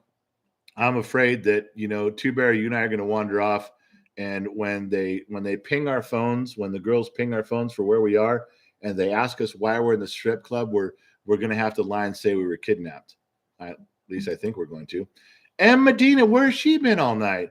Hello, General, drinking from my new Gen X mom glass for the prom. Thank you for that.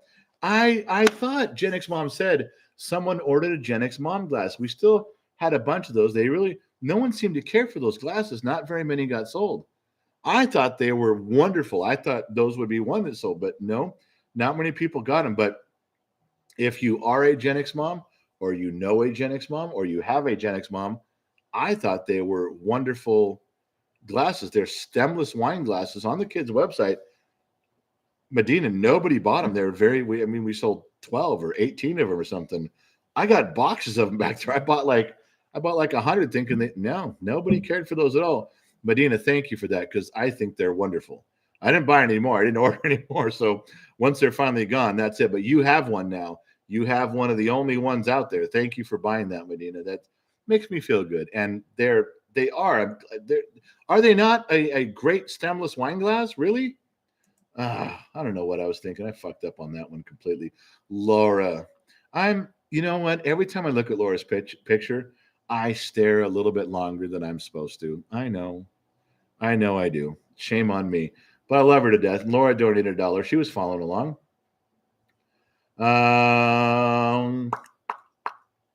What we're going? Lionheart just blame it on Joe or on me. I didn't know what you said there. Go smoke a toad. I don't even know what she got blocked for, but I have to. It's go smoke a toad. Whatever she writes, I have to unblock it. I'm not even going to read it first. I'm just unblocking it. That's it. It's go smoke a toad. And whatever YouTube blocked, I'm showing it. Now I'm going to go read it and hope I'm not fucked in the ass on this. All right, go smoke a toad. I would have ordered everything, but my wallet said get lost, ho. My wallet said get lost, ho. You know your ass is broke. I haven't talked to it since.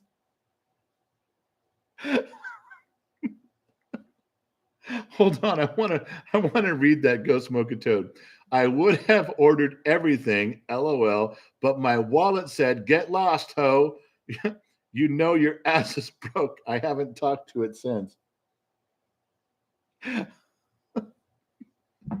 Oh my God, it's one I just want to copy and paste and hang on to.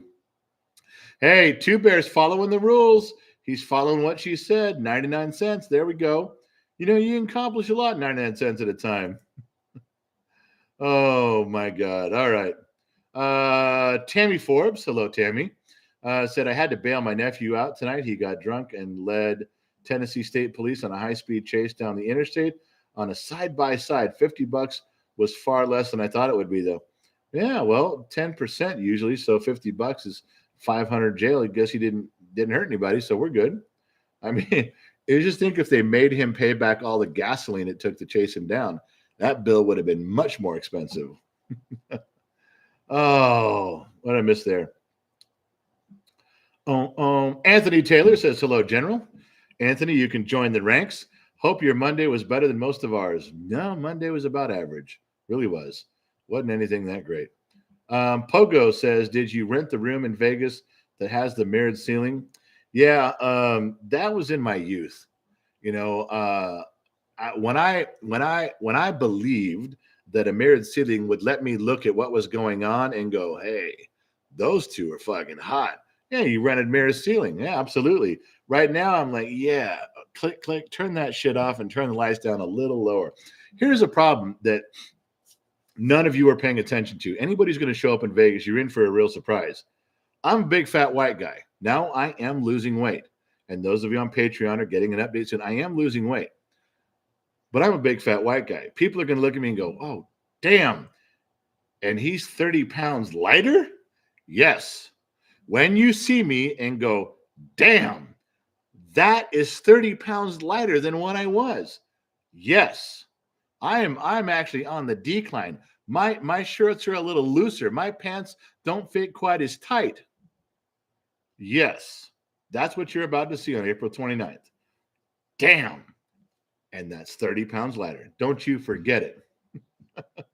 Oh, I'm sure everyone's going to be gracious and kind, but just so you know, Tim and Indy, $1.99 for the prom fund. Thank you very much.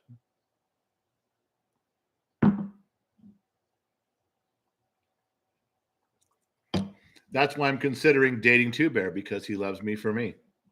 Two Bear says, Wayne Newton, Las Vegas vacation, Gen X mom, date for a better contract.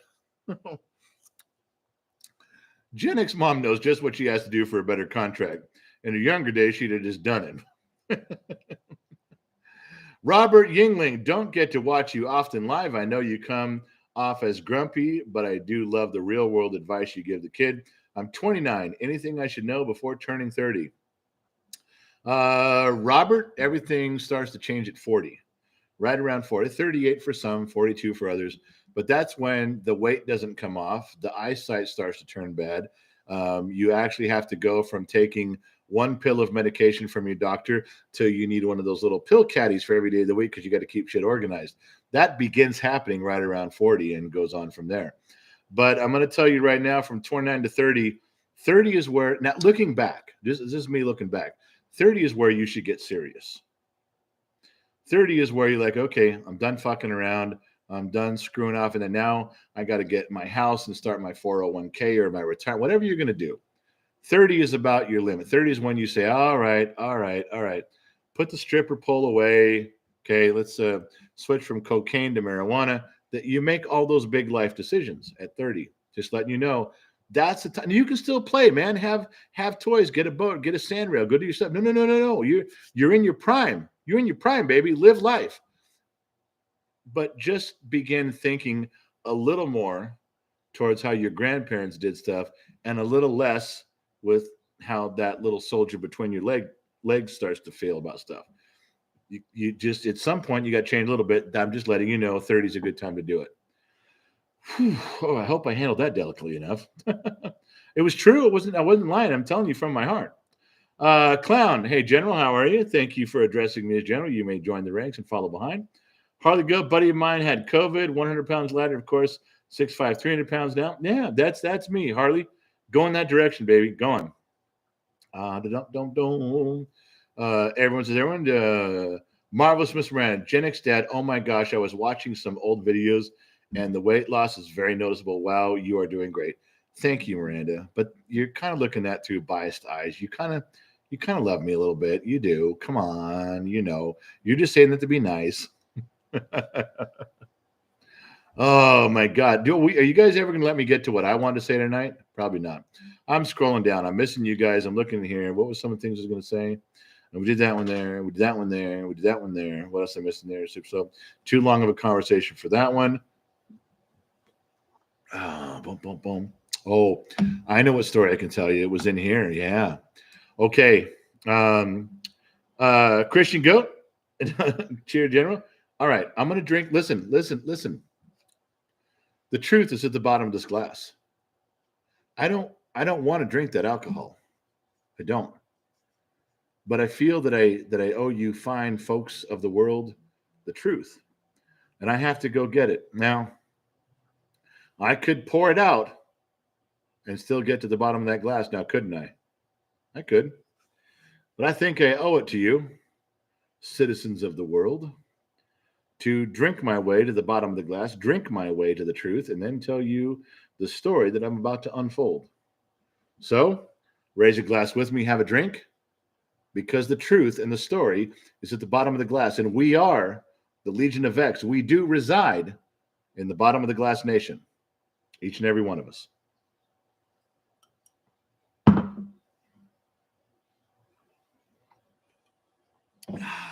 Okay. Let's see. Where do we go? Okay, so this is not a boob story. This is where you all go back and talk to each other. We've all made this mistake, though. This is not a boob story. Relax. Can I just tell a regular story? Can I tell a regular story without everybody going, oh, it's not a sexual story, and then fuck it. This is just a regular story, but it's a fuck up, and it's my fuck up. That, at least admitting that should keep you interested. So it was on a live stream, and I think it was one of the European ones, which you guys don't attend very much. There's a few of you that do. And I read something a guy wrote, and he said, now listen to me. This is important. This is the beginning of the story. You're going to need to remember what I said for the end. This guy who's been, I don't remember his name right now, but he's been a regular attender on the European circuit for a while, and we talk on 10 a.m. with them, and Mrs. Fort Watt and some others know this. So he said, he had a comment in here. I just said something. He goes, the fat guy is a guru. You listening? And this is partially your guys' fault. The fuck up is on me, but the fuck up's kind of on you. We'll wrap this up neatly at the end. So listen, as the scrolling's going by, this guy writes, the fat guy is a guru. Now, that's what I like to call a backhanded compliment, because he did say I was a guru, which also means he listened, which also means he agrees. But did he have to write that I'm a fat guy in there? No. So you guys know how I react to some people. When I'm going to close them out, I fucking start off slow, and then I fucking roll into the crush mode, and I spit them out in the gutter and leave them there. I didn't do that with this guy. But I did start to say, dude, why'd you have to, you couldn't just say the part right here. You couldn't just say the guru part. You had to roll down that fat. What does me being fat have to do with the words I'm saying, whether it's right or wrong, whether it's wisdom or trash? What, why do you got to go there? What's wrong? Are you so small of a person that you, and the comments are blowing by. I can't remember if I'm talking here, I'm not reading there. And now the comments are blowing by faster than ever. Now, in my mind, I'm thinking, well, that's a bunch of my Legion of X. Those are my extras. They're crushing this guy. They're going after this guy. They're fucking with this guy. They're kicking him out of here. They're beating him up, because the comments all of a sudden were flaming. They're going by so fast I couldn't even read them. And I'm not really stomping on this guy, but I'm beating him up. I'm holding his head underwater. Yeah.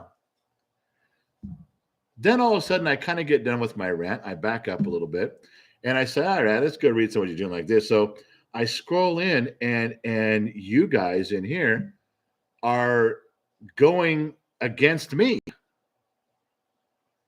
Mostly. I thought you guys were bashing that guy. No. It's on me.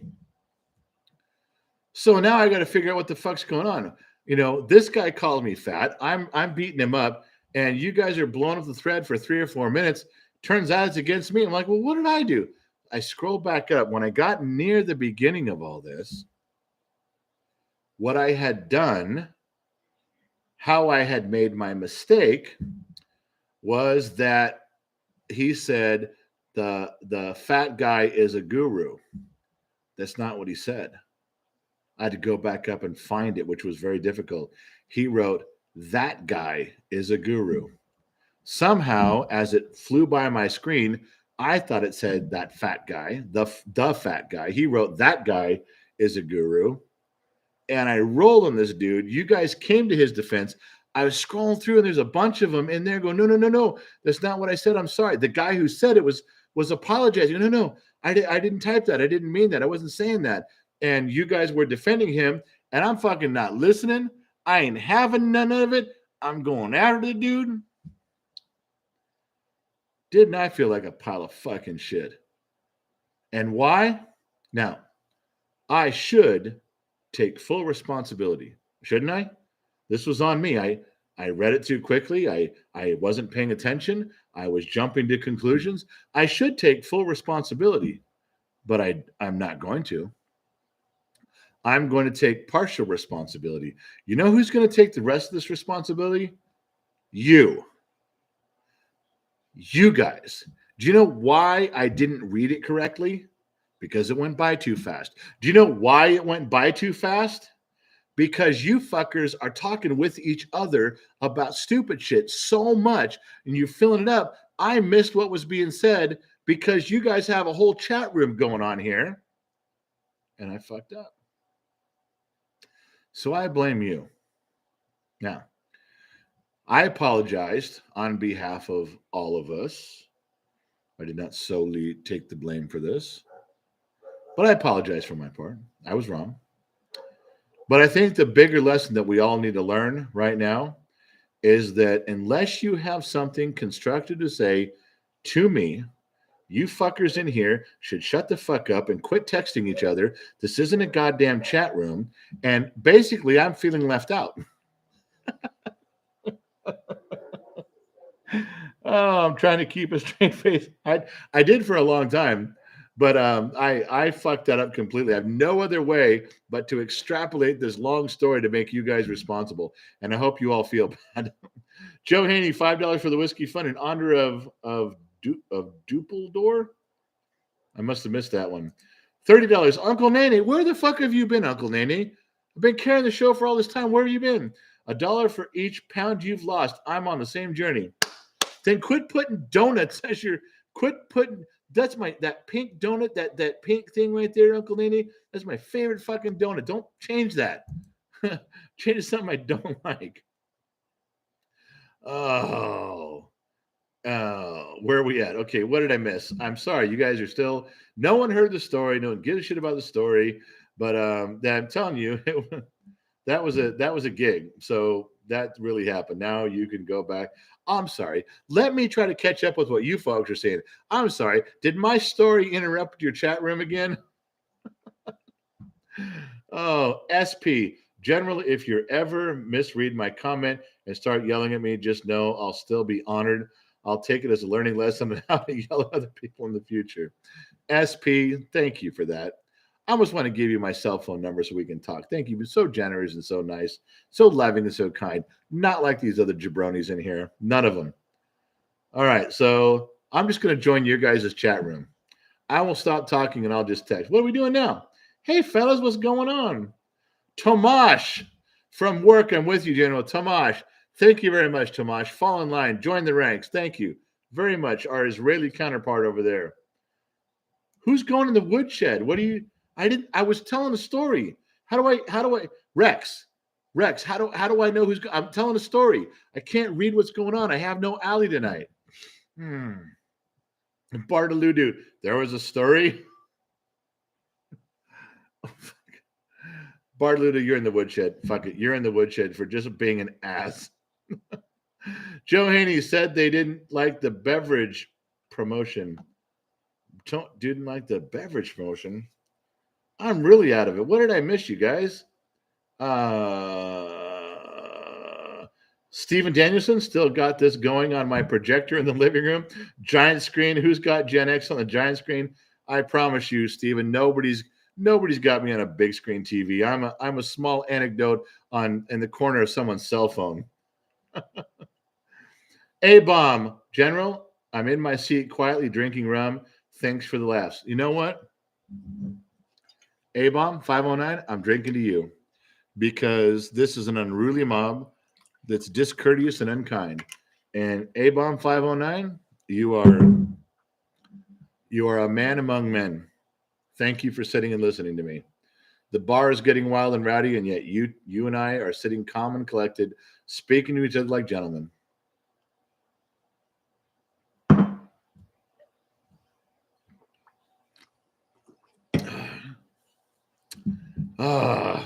Okay. So, do I look up another story? I wrote down some stuff. Go smoke a toad. I put him on the TV all the time, but then I can't comment. Oh yeah, I forgot about that. If you put on the TV, you wouldn't be able to comment. All right, I got that. Whoa, did Beautiful Disaster show up? Beautiful Disaster with two. Where have you been? No. I almost texted you. Where the fuck have you been? You're upsetting my day. Sarah Noah, love your channel. Thank you, Sarah. Appreciate the words. Matthew Shotty, peace to all. Robert Stafford, hello, General. Robert, you can fall in line in the ranks for as long as you choose to be here. Go Smoke a Toad said, hey, beautiful. Not at me. Matthew Gould says, bail money. What happened? I'm just assuming the bail money's coming. Mrs. Fort Watton, $5. You missed AH, but we handled it, sir. Joe was pointing it out. We tore him a new one for you, though. Prom fun. AH. Do I need to bounce this motherfucker? Is that what you guys were doing? Did you guys gang up on it? I love it when you guys fucking handle some shit like that. I mean, when I'm talking, Allie usually takes care of it, but she's not here. We need to add, for the times Allie's not here, we need to make one of you guys another moderator that can seriously lay down the fucking smack. You guys need to we need to pick a moderator that is fair and balanced, but not afraid to fucking put it down. That's what we need. We really do. Okay. Hey, Mr. Watton, I'm with you. I didn't see it. I was on stage with a microphone. I had a tight 10 and it didn't happen. It does look like also Josh Maddox says I'm your guy. I might talk to you about that, Josh. Really. It might. We need to do someone. Gary Cruz nominates for Watton. Clown votes Beautiful Disaster. All right, you got some fans in here. We are going, and I'm not sure when. I'm about to support. Listen, we're getting a date set. There is going to be a big production, a lot of big bands, like an arena, like a 7,000 seat arena, pretty small one. But the way it's shaping up, it looks like there is a few bands that are going to show up. Some are local and some are beginning to be nationally known, some good people. Fist of Five is going to put this on. They're going to bring some people in, but they're bringing in creators. They're going to bring in some of your favorite creators from TikTok, from Instagram and Facebook. Some of your favorite creators are going to be there. We are being invited also. It looks like it's going to work out. It looks like I will be helping to do part of the festivities from stage. You guys have never seen me do a comedy set, but it's going to be like a 3-day event. I think we're going to be there for all 3 days, but I don't know what our big day is going to be when we'll be on stage, but we're going to be there the whole time. This is supposed to be somewhere near Oklahoma. I don't know if it's Oklahoma City or Tulsa, but that's more of a central thing. When it gets closer, I'll let you guys know, because for us, this is going to be a big deal. We're really going to turn it on. We're going to have the big booth set up with all of our gear. We're trying to get enough advance notice where everybody can show up and hang out, and not just at the event. Like when people show up, like if Two Bear and Mrs. Fort Watton and Harley and Line, the regular show up, then we want to go someplace, when the event's not going on, and hang out together. Like we all pick the same hotel and we all hang out at the bar. We do that type of thing. So it's kind of like, yes, we're going to all be there as creators. You're going to get to see some of your other creators there, the people that you love, and get autographs. I will have my time out there doing stuff and signing T-shirts, whether girls are wearing them or not. Yes, I will. But it's a big event they're putting on, and they've already asked us to be part of it. So I just don't know what our level of participation is going to be, but I know it sounds like we're going to go. It sounds like it's a great thing. It sounds like it's going to be a 3-day deal, like a Friday, Saturday, Sunday gig. and it's definitely going to be in Oklahoma, but I'm not exactly sure where. But that may be close enough for some of you to go. So we'll announce it as we go along. But don't forget, that's going to be a big thing. We can all hang out and do some stuff. Yeah, it's true story. What I miss? Clayton Cook for the prom. You said we need to do.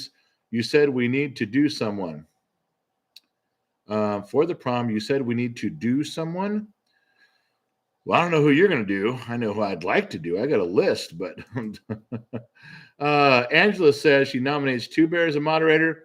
Hey, you guys realize that you guys are going to nominate like Two Bear and Harley and Lionheart? You realize they're drunk all the time, right? Is that really you want? You want a drunk bouncer at the door? Is that what you want? Which brings me to Sunny Point number 3. Mrs. Forwatton says Two Bear for the blue wrench, money for the prom. All right. Do you guys remember that we talked about making all of you have actual ranks? Right? I know the honorary title, the drunk honorary title is me being general. But to have each of you, there's privates and there's in fact, I got the list right here. Let me look. Hold on.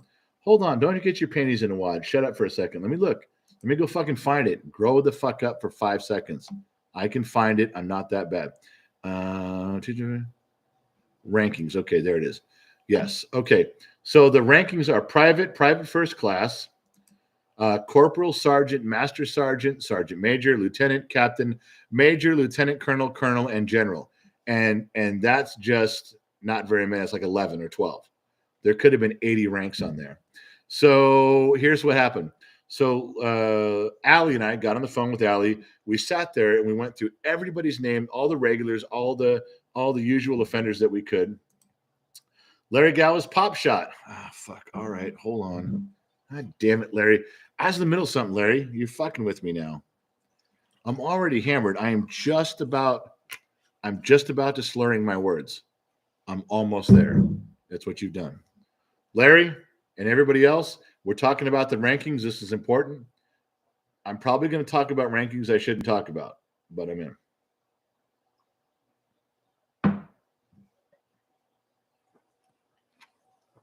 All right, here we go. All right, switching screens. So those are the rankings. Now, here's what we found. Now you guys listening? Or are you fucking around? Here's what we found. As we started putting names up there, first of all, everybody started off as a private. Everybody. And we're like, well, let's move them up to private first class. Let's move them further, this one there. They don't go that far. The first thing we realized is this has nothing to do with money donated. No. Not dollar amount. Now, how often you participate was the key. Now listen to me. I know you guys are drinking. You're going to fucking forget all this. But literally, Allie and I were going through this, and we had to involve Gen Z Kid and Gen X Mom. But we did all the preliminary stuff ourselves. And we thought, okay, this is just on participation. Whose name do we see up there the most? Not just in donations with super chat. You're there a lot. Your name goes up. But comments. And Allie knew a lot of those. Who attends the European broadcast in the morning at 10 a.m.? How many of you switch over to Facebook and are part of the Facebook one too? How many of you sent emails to Gen X Mom when she was going through a tough time with her mom? And email after email. How many of you have communications with Allie? How many of you text my phone and give me support and questions? How many of you email me? It was kind of a whole spectrum of Gen X talks, the whole thing on your level of participation. That's all it was participation. All right. And then as we went through 300 names, and there was some that were so close. We're like, well, do they go here or here? Because that's a rank difference. And I realized doing this, all of a sudden, I realized you guys are going to get me mad. There's people that are going to be butthurt. Well, I talk more than that person. I deserve to be, I say more stuff than that. That person doesn't do as much. I almost don't want to release the list. Really. I wasn't trying to divide us. I was trying to make a funny situation with ranks, playful and just something goofy. And all of a sudden I realized as we spent like 2 hours on it, and I realized you guys aren't going to be happy with that. Only a few of you at the very top. But if we've mislabeled somebody, yeah, somebody's going to be mad. I don't know that I'm ever actually going to release that now because I was so upset. Now, just telling you, and when I'm not drinking, because I'm drinking now, when I'm not drinking, my brain actually works fairly okay, like at 50% capacity. And on that day, I stopped and I said, Allie, we got to stop. I'm not happy with where we're going with this. And of course, Allie's a problem solver and she's wonderful. She's like, well, let's fix it. What do you want to do? What do you want to fix? And I said, no. People aren't going to agree. What if we make people leave? What if we offend somebody to where they think they're not included because we said some shit? They're not taking this lightly. They're going to take it kind of seriously. Like, this is how we feel about you. Here's your rank. It's not what it was for. But I'm worried that people are going to take it that way. So I'm just letting you know that while we have joked around with a lot of the stuff, I'm kind of thinking that we're going to back off. I may tell you a few of your ranks. I may tell you one of those, and I may say, well, and this is Joe Haney. This is why you're always going to be a private first class pot scrubber. I may say some stuff. That's a bad analogy. Joe Haney's been such a vibrant part of the program. I know you guys think he's a dill hole with shit, but he's fucking creative and he's funny, and he's been such a dedicated person with his time that he's moved up the ranks. I know we throw him in the woodshed all the time, well, because he's a fucker, but he's quite far up the ranks, to be honest with you, because of his level of participation. That's all we were talking about, was level of participation, and nothing to do with money. You know, someone can drop $200 or $300. They're still a fucking private. Widow's Mite. Remember my story about Widow's Mite the other day? $10. Maddie B. Cheers, General, for the whiskey fund, sir. Maddie B just dropped $10 and turned my whole screen yellow for the whiskey fund. Now that's what makes Maddie B on our list the General's right-hand man. He goes right to the front of the line. I'm just letting you know that I've been on this planet a long time, and we are friends in here to a certain degree. We are family. There's a smaller. We're all a bunch of friends. The regulars, we are all good friends in here. We all help each other and talk to each other, and we're friends. We're friendly towards each other. There's even an inner circle that's a little more like family. That if someone called me on my phone and said, I need some help, I'd fucking drive there. There's a group, because we've connected on texting, on email, and you guys have been part of that before, whether it's here or someplace else. You know what I mean? Yeah. And I just don't want to lose any of you because of a stupid chart. I think the only thing we need to remember about this chart is one thing, and then I'm going to move on, because I don't need that. I need to share it with you, is that I'm at the top. Yeah. Not just for my military stature, but for this right here. I mean, can't you see me on a coin? On a half-cent piece, perhaps? Yes. All right, so you guys know where we're at with that. We may talk about it a little bit, but I just don't want to lose any friends over it, because it's kind of a dick thing to do, and the more I did it, the more I felt about it. So now you know what I mean. I'm going to scroll back. What I missed. All right, I'm scrolling back. What the fuck did I miss? Quit crying. God, you guys are crying. Beautiful Desert. I'm all ears. Thank you. Thank you for listening. Betlow, what number am I, General? I didn't say I was telling you right now. Steven Danielson says, I said goodbye an hour ago, and I'm here playing Mario 64, watching the podcast. Thank you for doing that. I love Mario 64. I got a story to tell about that one day, but I'm not going to do it because it makes me mad. Mrs. Fort Watton, jealous us? No way. We're grown-ass people. You might be. But look at the fucking jabronis we're hanging with. Mrs. Fort Watton, if you and I were in a canoe and we were paddling away from a drowning ship right now, these fuckers would swamp us and they wouldn't care. Oh my God. Joe Haney says, fuck him if they can't take a joke. I know. Maddie B. Cheers, General. What I miss here? SP. General. May I ask you to consider me as an E1, as a veteran? My crazy ass is willing to take bullets for you any day of the week. You can never have enough E1s to do the dirty work for you. That's funny. I had a conversation with a guy one time, and he talked about it. He goes, "Oh, you got a few followers on Facebook and Instagram and YouTube, and you think they're following you, but they're not. And you think their loyalty's there, but it's not." He got all the way done. This is an in-person conversation. He got all the way done talking. I said, "I don't know what fucking metric you're using for judging stuff, but you got it backwards." "What do you mean I got it fucking backwards?" I said, "All you did was talk about these people and they don't love me. There's no loyalty towards me."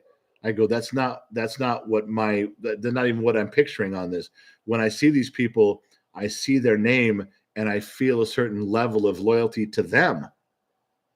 I go, what do you, he goes, "Oh, well, everybody says," and no, not everybody says that. I'm telling you that there's people in here that I would send money to if they needed it. There's people that if they needed my pickup truck, I'd drive there and help them move. You're missing the point that my feelings, the feelings of this group is how I feel towards each of them, not how they're feeling towards me. The fuck's wrong with you? And at that moment, that guy actually figured out. You can see a light bulb going in his head. He's like, "Oh, so you don't consider them a fan base?" "No, not even close.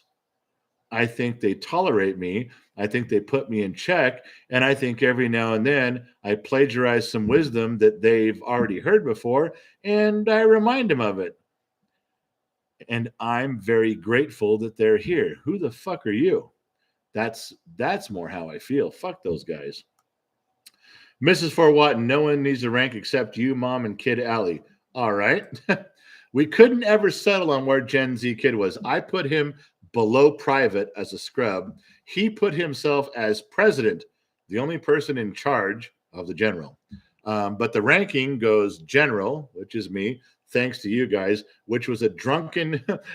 I'm serious. If you guys were there for that drunken fucking mess, it went on about an hour to an hour and a half. For those of you who were there, I was slurring my words. So were you. You guys couldn't fucking talk right. You couldn't type right. And Fried was there leading it back then. Fried was in the middle of all that shit. And a lot of the rest of us were. There was probably 13, 18 of us that's how I got general on a drunken fucking stupor where we all passed out in front of the screen. I ended up being general. Colonel, which is the next rank down. Gen X Mom, and then Allie. Lieutenant Colonel, the next one down was Two Bear. Major, the next one down from that was Mrs. Fort Watton. And then Captain, Lieutenant, Sergeant, Major, Sergeant is a mix of all of you, all the way down to private first class. All over the map, how we pictured each of you fitting in, who's done what to be where. There, now you guys know. I've given you the general, the Gen X Mom, me, Gen X Mom, Allie, Two Bear, and Fort Watton. That's as far as I'm going to go because none of you are going to argue with that. None of you are going to feel butthurt that Two Bears, the Lieutenant Colonel, and the Major, the only Major we've got is Mrs. Fort Watton. And then Captain, there's a ton of you. Lieutenant and Sergeant, Major, all the way down the line. And now you'd all want to know where you fit, but none of you are going to argue with that shit. And if you did, I'd fucking scream at you. So don't. But those are the only four. The other ones out there, I know where I want you guys. I know where I believe you should be. I just don't want to. I don't want to lose a friend over. We're just fucking around with that, and that's how I feel. So now you know. And no, Joe Haney, I didn't say where you were because you were pretty close on the list of saying something next, and I didn't do it. All right, what I miss here? Did something else happen? Did I? You guys mad at somebody else? Holy shit! There's a lot of stuff in here. What did I? Trash for license, Sergeant Shithead. Joe Haney released the Kraken list. Joe, I can't. I'm sorry. Jamie Smith, I agree with Mrs. Fort Watton. What did she say?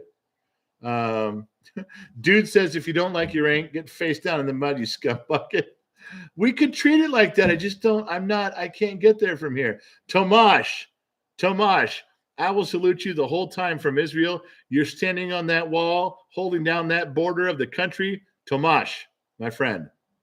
Thank you. Mr. One, no one needs a rank. I know. That's kind of where I left off.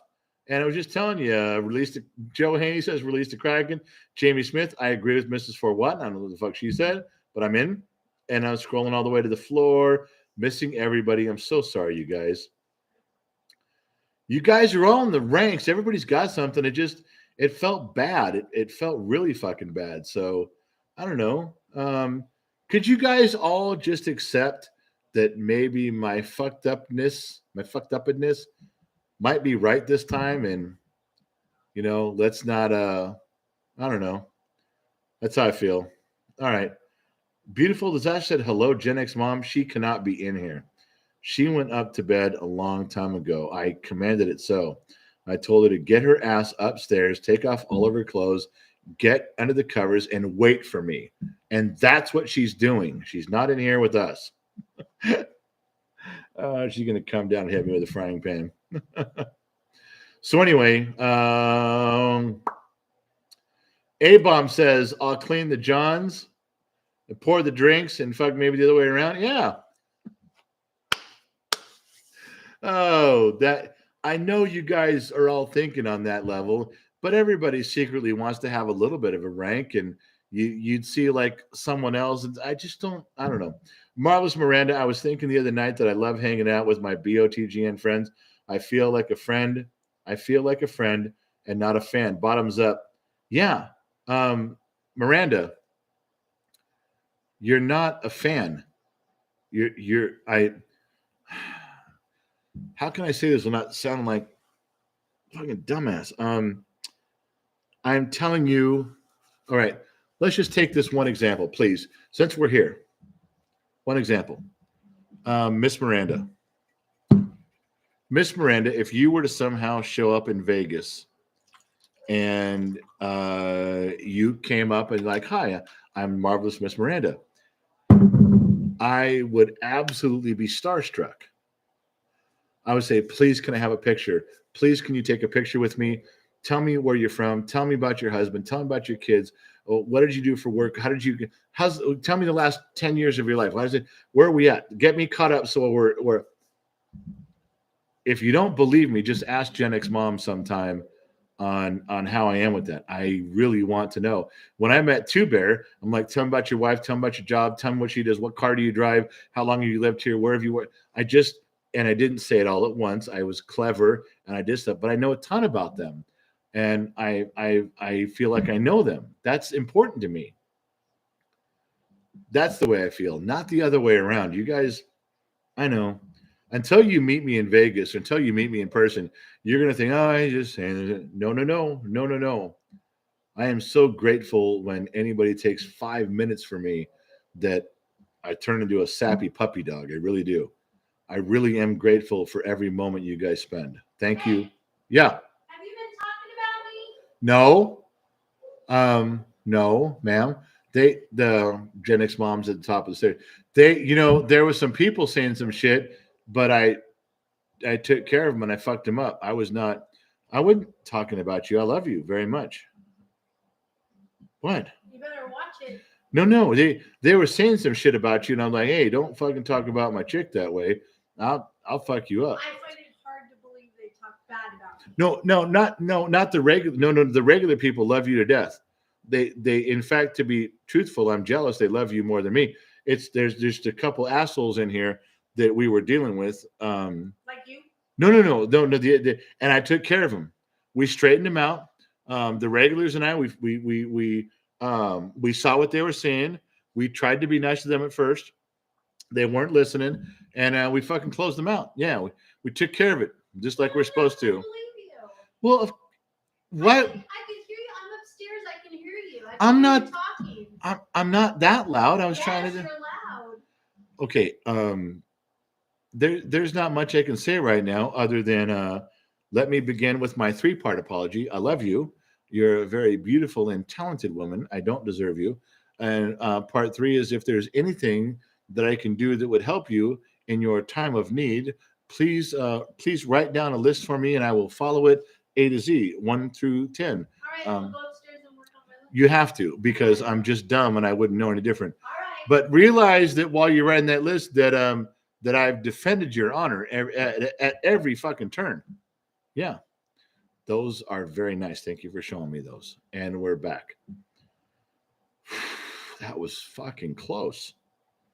I told you I've been drinking too much. Now, I don't know if you guys could hear. Just let me know. Could you guys hear what she was saying, or did I have to relay it? Just tell me yes, we could hear her, and no, we couldn't. That's all I'm asking for. And like a dumbass, I'm drinking.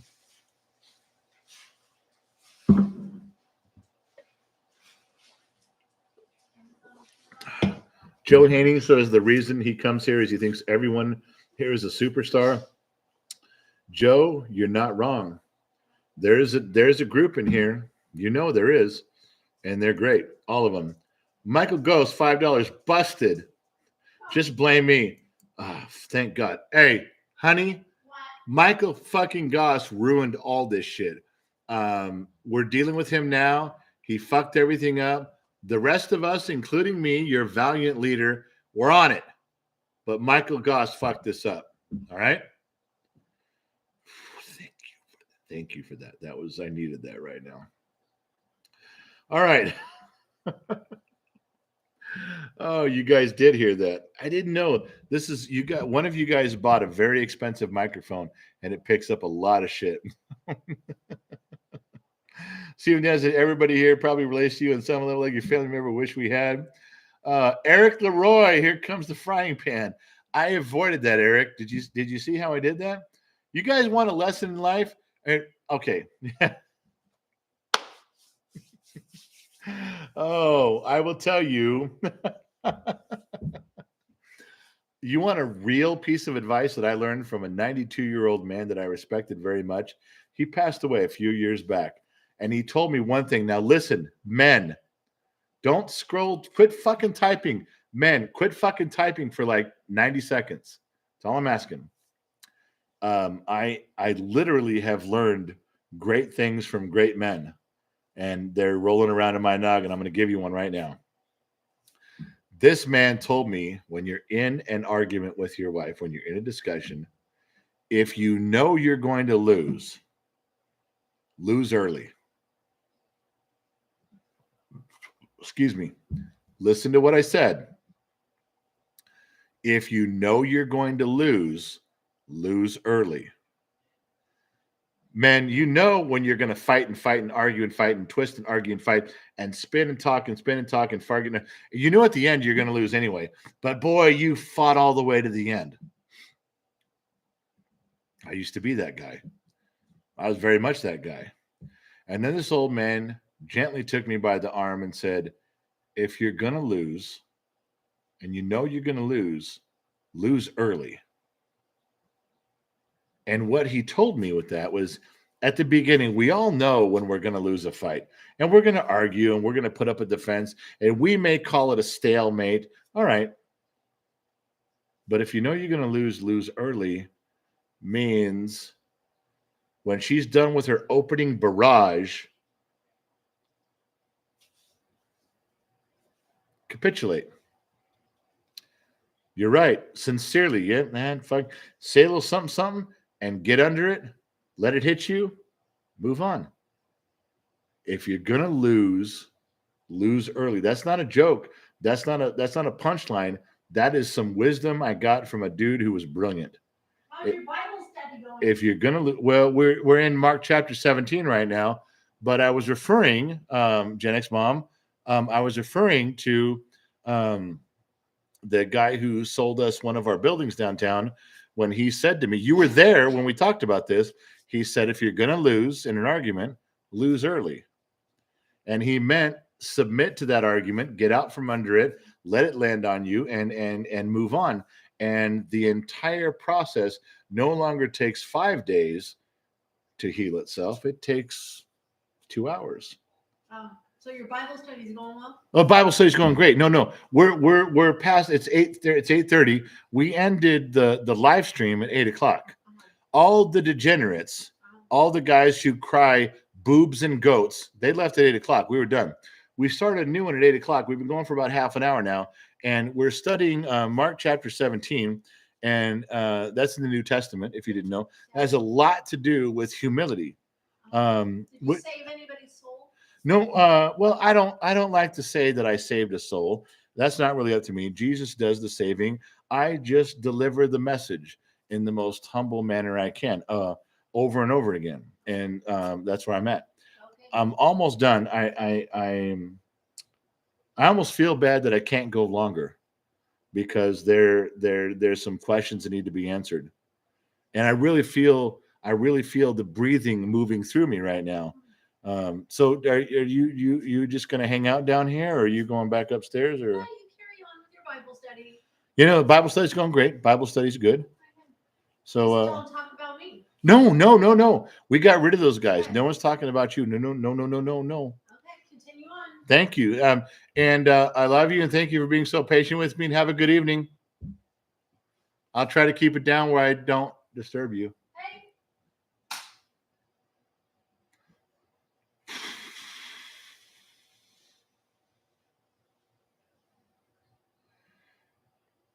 We'll consider that lesson number 2 and how to get along with your wife.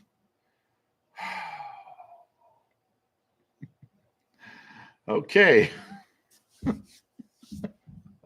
You guys weren't even typing there today. Was everyone just listening to what she was saying? Oh, Mrs. Fort Watton says she dropped $5, turned my screen teal. You missed my super chat about Ali and missed one from Zoe. Scrolling back up, sir, for the prom fund. Feel like I've got 2 wives in here. I've got the wife over there that I have to in real life, and then I have Mrs. Fort Watton here that just doesn't let me get away with fucking shit. Okay, scrolling back up. Let's see what I missed. Boy, Lionheart, Aussie Tip Rat, you guys fucking put the Harley, Miranda. You guys, Miranda's the only one who called lies on it. Miranda wasn't lying. I'm a heartfelt man in desperate times. All right. Scrolling up, looking for these mysterious super chats that she's talking about. JJ Gosno, just getting out of work, pouring a triple to catch up. JJ, you got some work to do, baby. You do. I'm telling you. I love you, man, but you got to go. Got to get moving.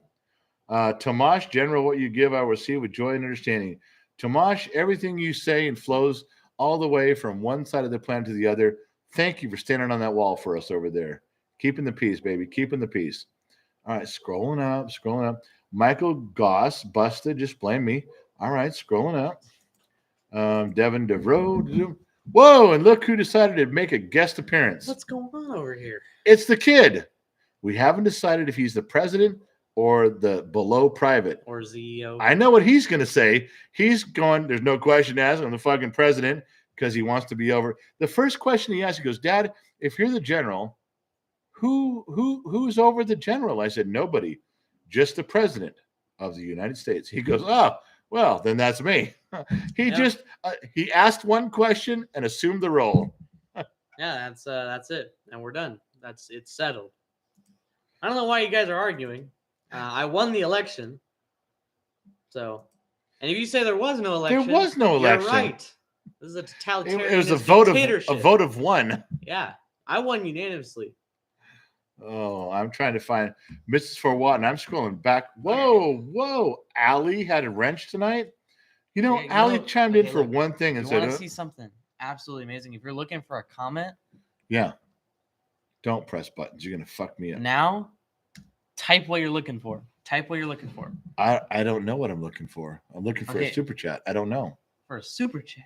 Okay, what's the name? How do you spell it? I don't know. How do you spell it? Come on. I'm Ravi Gupta. I come to fix your technical problems. Hold on. It's Maddie B says, as your right hand, I just want to say hello to the Gen Z kid. Wow, Maddie B wants to be your right hand guy. He's petitioning. I don't know if he's the vice president. Gonna comments. Okay, how hold do you on. s- how do you Hold s- on. Come on, man. Go Smoke a Toad dropped $1 as she was prescribed to Oh, do it's earlier. right there. Back up. No, Oh, no, he's right no, there, right no. there. It's a super chat. I Hold know, on. but I need to. You want to search for the No, super chat? Is it? look right here. Oh my goodness. It is a super chat I know that but has look, the name in it. But look, if Right you there. just, I know. Okay. Now you search. Okay, you want to search for the name. Oh, you want to search for hers? Okay. Hold on. Wow, you fucking this all up. Nice.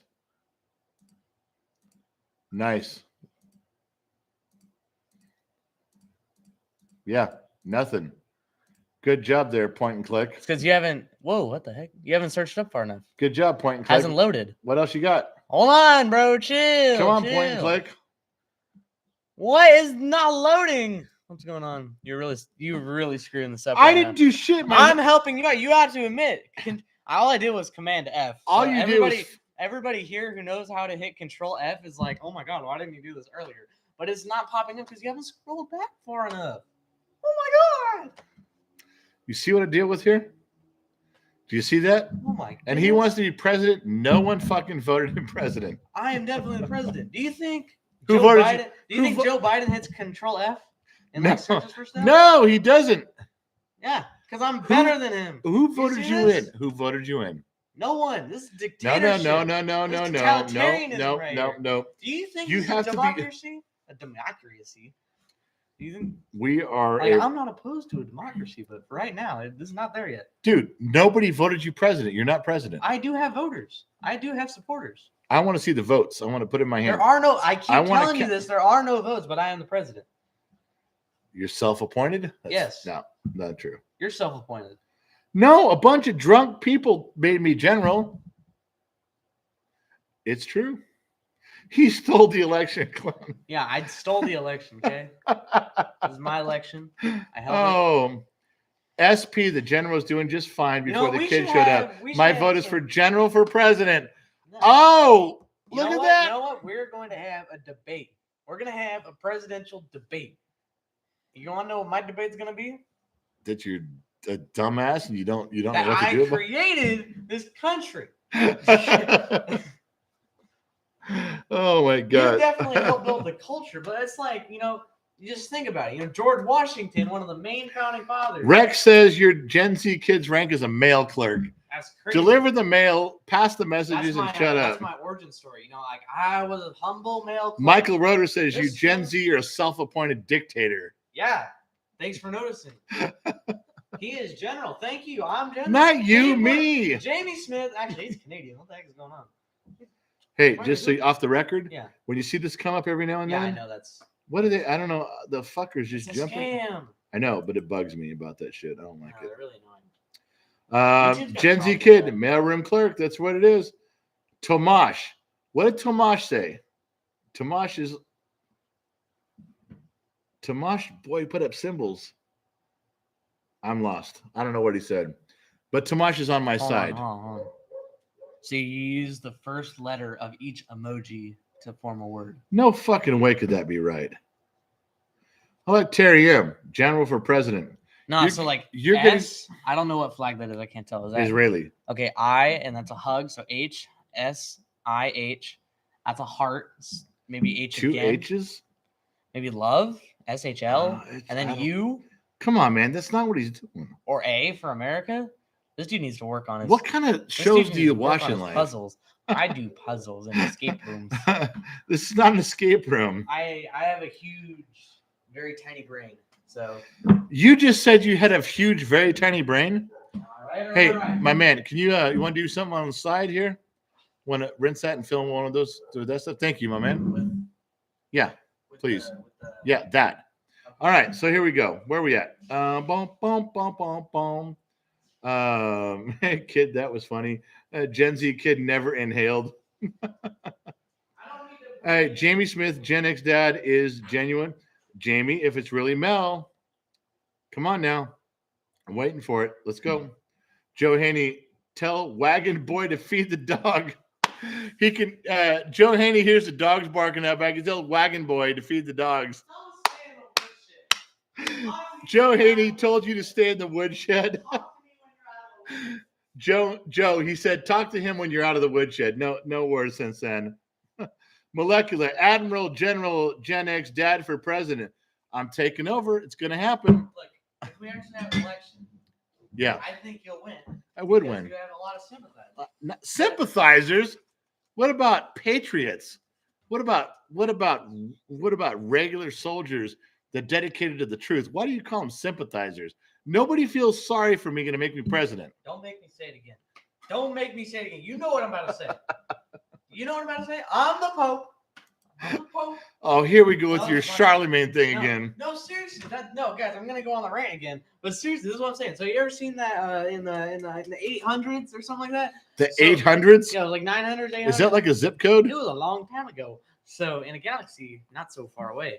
So pretty much Charlemagne was king of the Holy Roman Empire. Okay, he was the emperor, and the Pope. Wow. You just can't stop And fucking the with Pope- shit. And the Pope crowned him. So technically, the Pope had more power than the Emperor. But the Emperor is said, like in the rules, is supposed to have more power than the Pope. So it made a circular power division. So they both had the same amount of power. So one was like, "Hey, I'm more powerful than you. Get out of office." And the other one's like, "No, screw you. Get out of here." So that's kind of us, Like I took your advice and made him general. But he thinks he has more power over me, but I'm the one who made him general. So, you know what I'm saying? What the fuck are you talking about? Pope. Charlemagne Pope. Not even God knows what you're saying. He definitely knows what I'm talking about. He was there when it happened. He knows exactly what I'm talking about. All right. Oh, He's right. I'm out of here. Wait. History Let's all lesson. agree.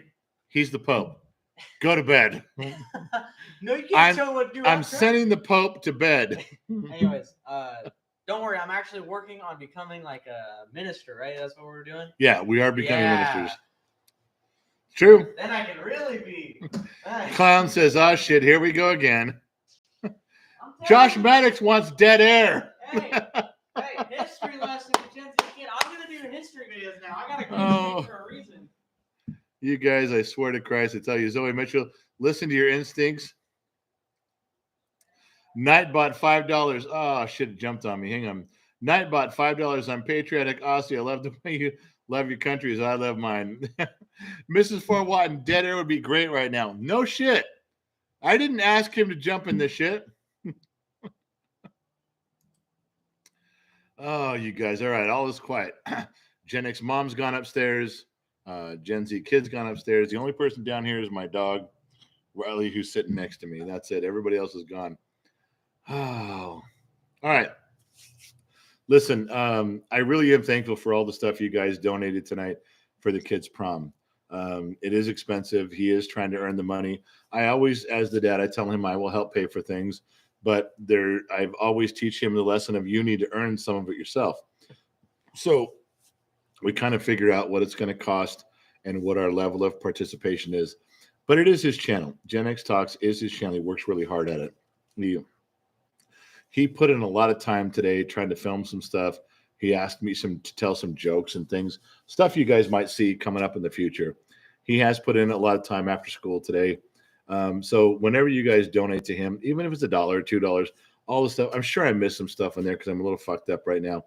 But every bit of it goes to him. Michael Dawson, who's always in here, he donated directly through Venmo and PayPal or something. It's just at Gen X Talks. But he did that because he knows that YouTube takes a little bit of the money off the top, and he wanted all the money to go towards him. So there's people in here that are really thinking all the way through about stuff for the kid. I can't tell you how good that makes me feel that you guys do that stuff for him, for his channel, for what we're all doing here. I know that we all get something out of this, but you guys give money to the kid. I give money to the kid. It's kind of like our group functions and stays our group. We are. I really wish all of you could be there at the end of April. I do. I wish you could all be there because for selfish reasons, I wish I could meet all of you. And I'm really going to try to do that trip where I fly to New Orleans and then I go up to Eastern Seaboard. I think there's a ton of people on that side of the country that I would love to sit and spend time with, even if it was just an hour. It would be a privilege for me to do that. So I'm going to say thank you. I'm going to say goodnight. I'm going to do my stuff here. I'm going to log out, and then I will read everything you wrote. I will scroll back up as far as I can and read stuff. But you are a wonderful group of people. You treat my son with high regard. He does try to earn it. He does. He's not a slouch on that. He's a very caring individual. We talked about that the other night. I'm not going to get soppy and back into that shit, but I got a little bit in the bottom of my glass. Anybody who would like to raise one last glass with me, I'm going to sit here and finish what I'm doing. It's coming up on 9 o'clock for Los Angeles time, and I'm going to go upstairs and spend some time with my wife. Maybe just sitting with her, watching some stuff on TV, but we're going to go do it. So anybody raise a glass? Two Bear, thank you, Two Bear. Anybody else? Couple coming in. There we go. Lionheart, Joe Haney, Nightbot, Josh Maddox, thank you. Laura's raising juice boxes. There we all go, you guys. Thank you very much for that. I had a wonderful time tonight. I've got one more tomorrow night, and then I got to go to Vegas. We're going to do some stuff in Vegas. I even have a thing where I want to have a special. I know this is probably quasi illegal, but wouldn't it be cool for us to all put in $1, and I go put it on the roulette wheel and we watch what happens? I mean, or just see and we split it. We fucking split it. Put it all on red or put it all on black, put it on a number. That would be fucking awesome. And there's going to be some of you there watching, so there's no shenanigans. We all do it together. Fucking who cares? What if we win? How badass would that be? I'm just telling you, 420 approved, $10 for the prom. Hey, thank you. Every fucking $5, $10, $2, $1 means a lot for the prom. Everything we're doing tonight, I'm putting towards that for the kid to have the time of his life. He doesn't know what the fuck he's doing. He has no idea. He needs all the help he can get, and we're here for him. Thank you for raising a glass one last time. Drinking it with you.